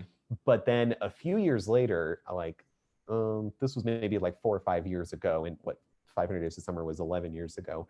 I went back, I was in downtown and I was like, oh, like we should go up to the 500 Days of Summer park, and it's totally gated off, and like there's trash everywhere. Like, that's sad. Like that. So I don't know if since then it's been cleaned up and reopened, but last time I checked, no, like you can't even walk up to it. It's totally fenced off. Yeah, I lived in LA for 8 years, and I would do that sometimes, right? I'd go see like a location, and it if you really love the movie, it's like a really special experience to like actually see like where it was shot or see the house or whatever it is. As I said before, my favorite film is Sunset Boulevard, and I wanted to go find that house, but it wasn't there anymore. No. The older the film, it's kind of hard that even if like the Halloween house, the Nightmare on Elm Street house, like sometimes they're there, but they look different, right? They like had a paint job in the last 40, so usually they don't look exactly the same. But that sounds like a lot of fun, like to go see the sights of that movie. Such a great movie. I love the musical number. I still think about that scene. It's so great. And it's Joseph Gordon-Levitt at his most handsome and most charming ever in the movies is that film for sure. Yeah, that being said, his character is a little bit of a douche in parts. There a lot of people gave Summer, Zooey Deschanel's character, a lot of people gave her flack for being like, she was stringing him along and this, and it's like, yeah, maybe she was, but and Joseph Gordon-Levitt, I think he actually said this in an interview. He pointed it out. He was like Summer makes it very clear to Tom that she's not looking for anything serious, and Tom dives in anyway, and then gets mad at her when she doesn't reciprocate. And so he I think he even pointed out, like, he knew what he was getting into, and he's kind of delusional in that regard. But at this, she shouldn't have strung him along. But that's an example. Right. But other than that, he's very handsome. That's an example of a director, unlike Love Story. That's an example of a director, in a romantic film, like really kind of putting himself into the film, like the musical number, that scene where we get the split screen, and this is what he thinks will happen, and this is what actually happens. Like that's totally like a director kind of inserting his kind of tendencies into the film, but it works for that story. I don't think 500 Days of Summer necessarily works if it's told traditionally straightforward like Love Story does. I think you need some of that extra element. And I know that turns off some people, those kind of scenes, but I loved it. I thought it was great. I haven't seen it in a long time. I want to watch it again now. That's a good one. So mine was a little bit more obvious, and that's why I thought, okay, this could be. It hasn't happened yet. I was like, we might pick the same movie. It's funny you mentioned A Walk to Remember, because I was kind of thinking, okay, what's kind of a more modern film that's about a love story with illness and kind of front and center. And so the movie I went with, and I still think is a really strong film, is The Fault in Our Stars from 2014. Did you see The Fault in Our Stars? Yes, I did. I did. Obviously a great beloved novel by John Green, and I thought a really strong film adaptation. Especially Shailene Woodley in the lead. I thought she was absolutely fantastic in that movie, and I've only seen it twice, but I really liked it again the second time. And and that's an example of a movie that really does deal with their illness, right? It's not just like this, they're not just kind of sick, but looking beautiful and perfect. I mean, they really, really deal with both of their illnesses through that. Towards the end of the movie, he's really, falling and, getting more and more pale and more sick. And that scene of him just like throwing up in the car. I mean, those were the moments I was kind of looking for a little bit in the last 30 minutes of Love Story that you don't get. Like, you really care about them as a couple and as people. And so when he's getting really sick at the end, you feel it. And I thought the movie handled that really well. Yeah. So you had seen The Fault in Our Stars. I had. No, I didn't even think about that, and that makes perfect sense. Yeah, it's kind of like a contemporary teen version in some ways of some of the. Not to say that Love Story is the same thing, because she's not sick until the very, very end. Whereas in Fault in Our Stars, they're both sick.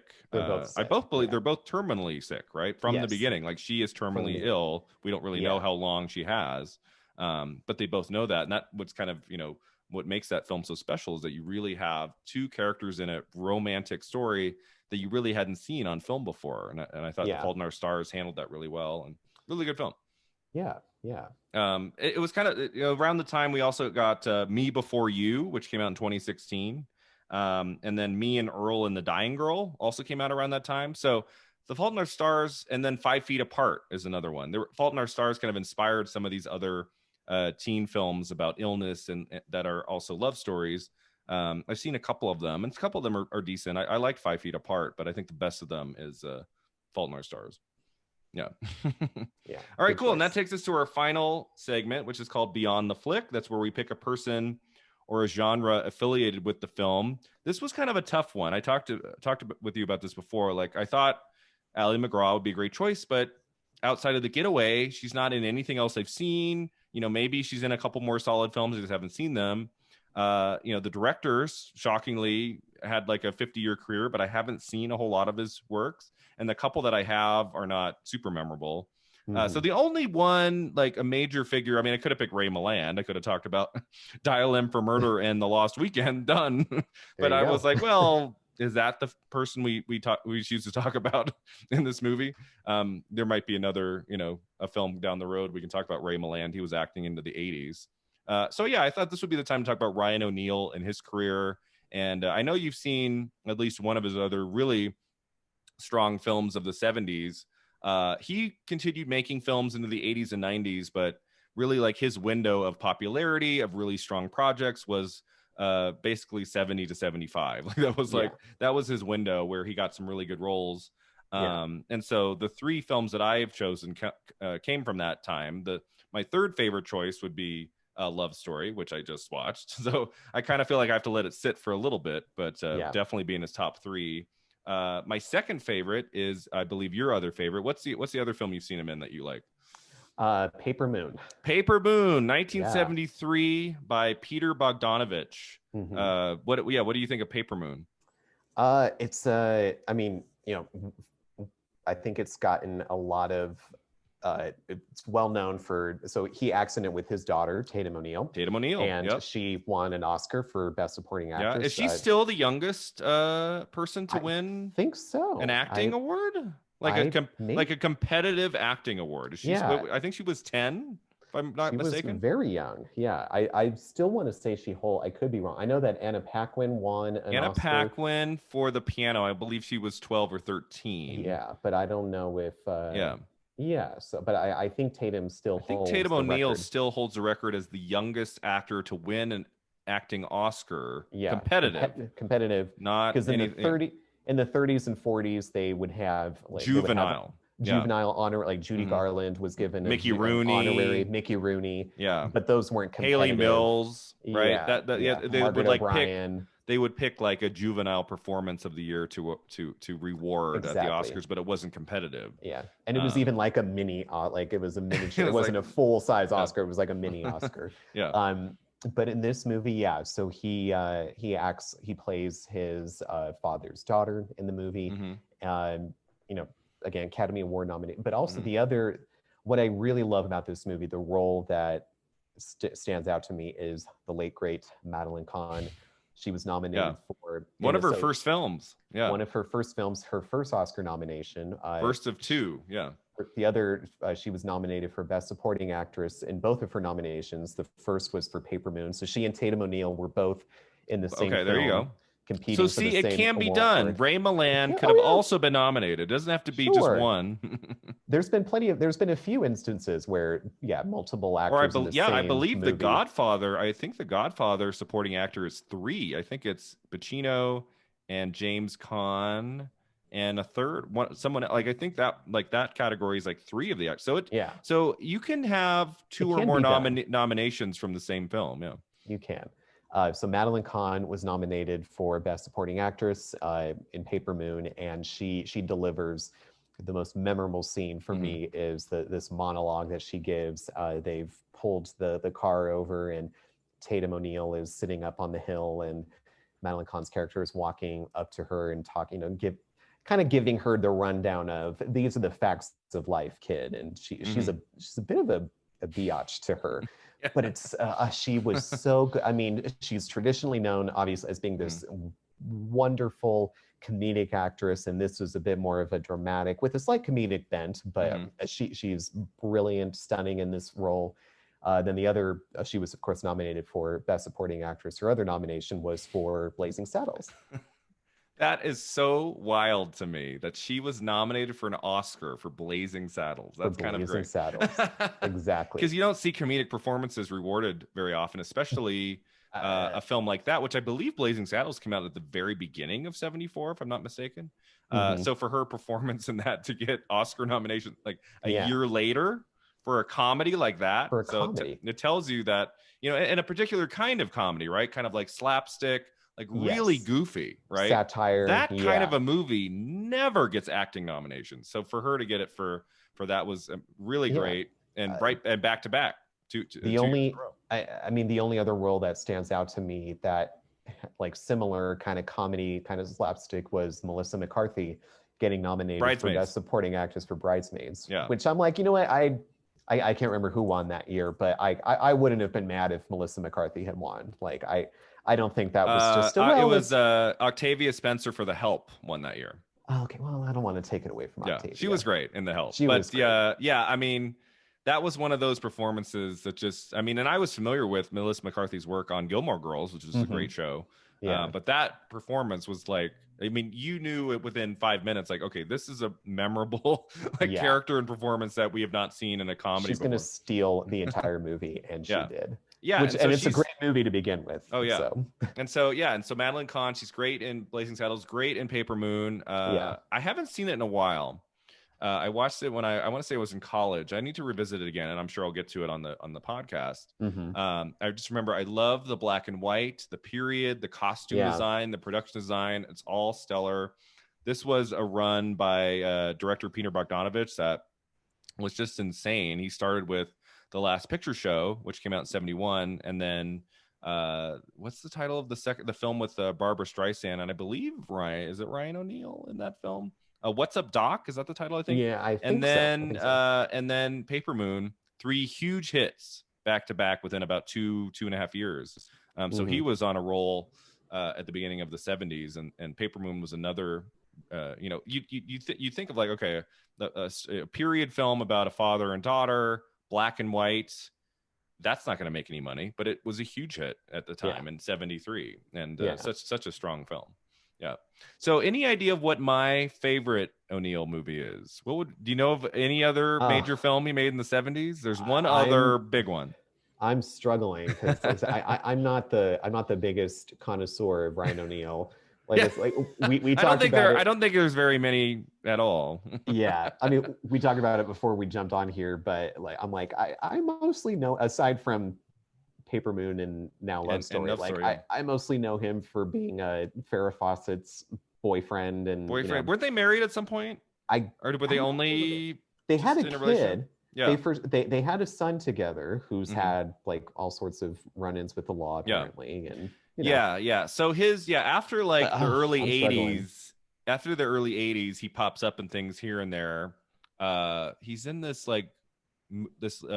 flop comedy with Cher that called Faithful that came out in 1996.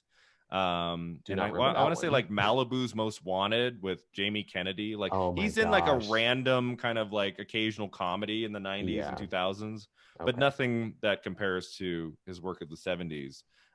So my favorite film, I actually just discovered it earlier this year, might have been in the end of last year. It was the final major Stanley Kubrick movie I had never seen.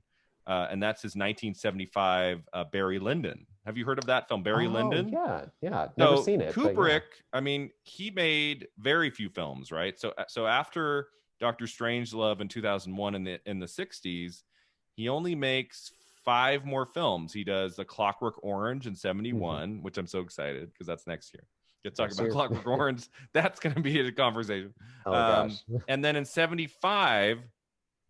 Stanley Kubrick wanted to direct a Napoleon movie. He wanted to do like a classic costume drama about Napoleon. I believe he wrote a full draft of the script and they were developing it. It never came to be for whatever reason.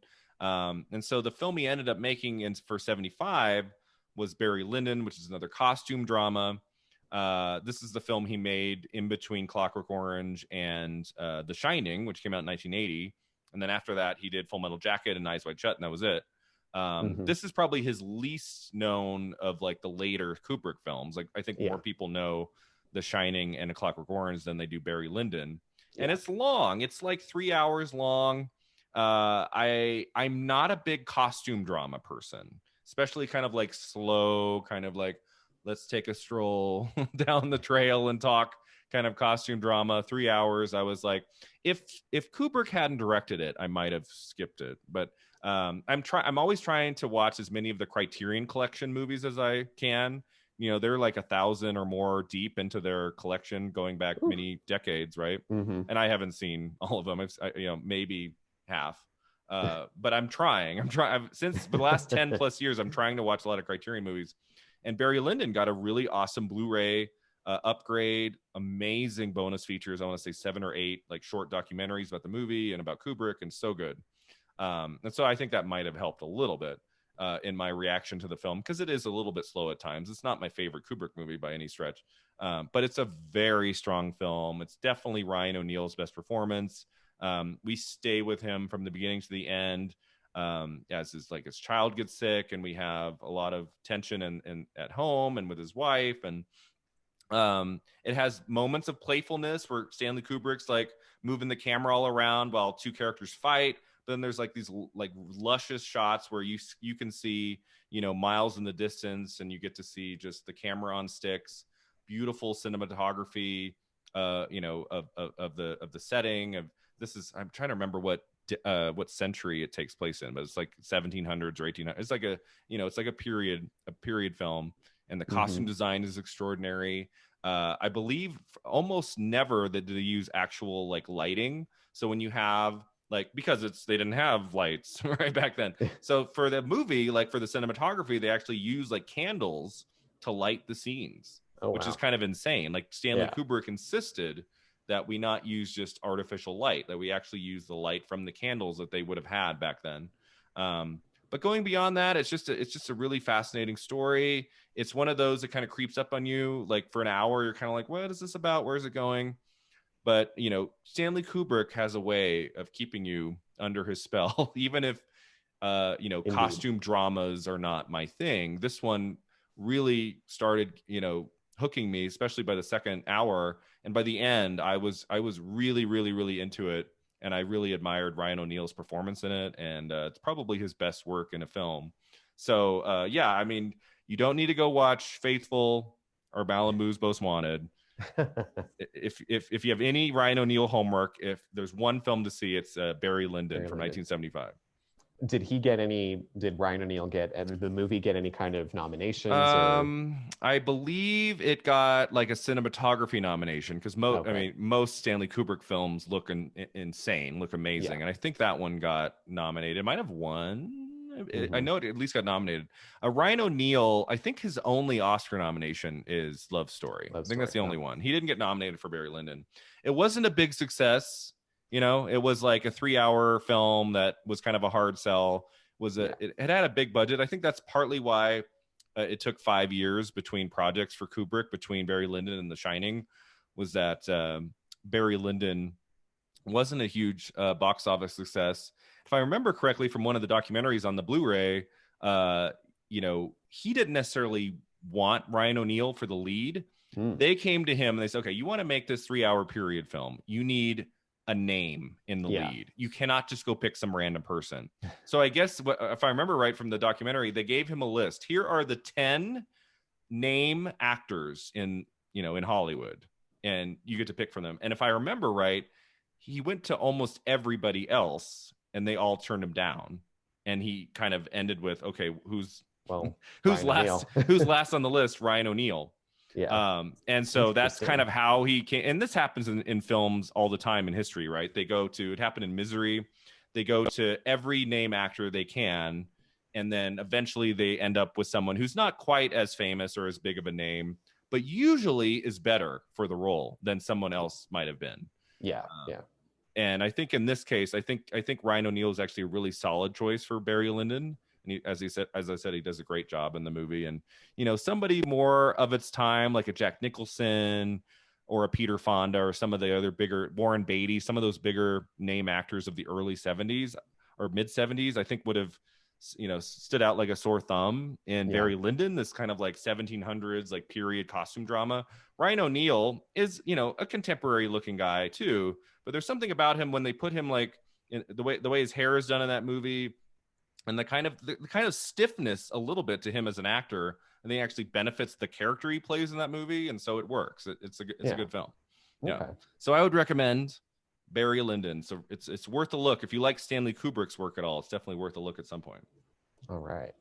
So that takes us to the end here. Mark, thank you so much for doing this for me and for this marathon chat. This is definitely the longest talk I've had on Film at 50 so far, but it did not feel that way. I don't know about you. It did not feel long. This was a great conversation.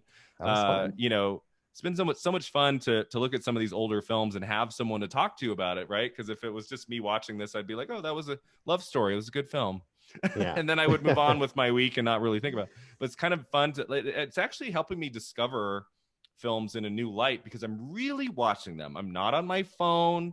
I'm not scrolling. I'm not fast forwarding. Like, I'm really paying close attention and taking notes and thinking about things, sometimes even beyond the actual movie. And it's making me really appreciate these films from 50 years ago. And I wanted to, thank you for going on this ride with me for Love Story. It was a lot of fun. Thanks for having me. Yeah. So anything you want to promote or any way our listeners can find you online, now would be the time to tell us. I don't have anything to promote, but just, if you want to follow me on Instagram, you can find me. My handle on there is, it's kind of weird. It's _schmerk. Okay. So _ SCHMERK. It was a college nickname. Don't ask. So you can find me on there. You can, earlier I was talking about the movie, my 10 favorite horror movies that I posted on Instagram. So you can go check it out on there if you're curious and want to look into that. But yeah. Okay, so that wasn't done as a story where it's gone a day later. Like, no, I made actual Instagram posts of all of each title. Okay. Yep. Yeah. So once you have finished watching Love Story and you want a horror fix, yes, you can find out what Mark. Yeah, I follow you on Instagram. I love following your posts and your stories and stuff. You always have really great information and pictures and stories. Yeah. So if you want to see my 10 favorite horror movies, and if you look at my stories, it's 9 times out of 10, it's me talking about some of my favorite pop divas, my queens, as I call them. So, you can, if you're interested in that, you can. Are you gonna do your 10 favorite Christmas movies? That's tough. Not a big Christmas movie fan. There are great Christmas movies, but they don't. We didn't even touch on that. There was an element of Christmas in Love Story, right? When he's going to get the Christmas tree, we get a little bit of Christmas imagery in this. We did not. Took us 2 hours, but we finally got. There is an element. If you like Christmas movies, there is a sequence ish of Christmas in Love Story. It has a Yuletide connection to it. Yeah, I'm more of a Christmas music person than a Christmas movie. So if I might do these are my 10 favorite Christmas songs. Oh, there you go. Yeah. And then that'd be easier to follow because you could just listen to it in 3 minutes rather than having to watch it for 2 hours. Exactly. All right. Well, thank you, Mark, for being here. This was so much fun. And thank you all for listening. Please give the podcast a 5-star rating and a review and tell your friends and family about us. You can find the podcast on filmat50.com and all the socials like Facebook, Twitter, and Instagram. And you could email us at 50yearsagoinfilm@gmail.com. Also, take a look at the Patreon page, which has exclusive bonus episodes every month. Mark and I have one about the career of Ethan Hawke, so you should check that out on Patreon. Yes. I'm creating at least 2 to 3 bonus episodes a month and having a lot of fun. I'd love for you to check that out and support the podcast. Until next time, remember, 50 never looked this good.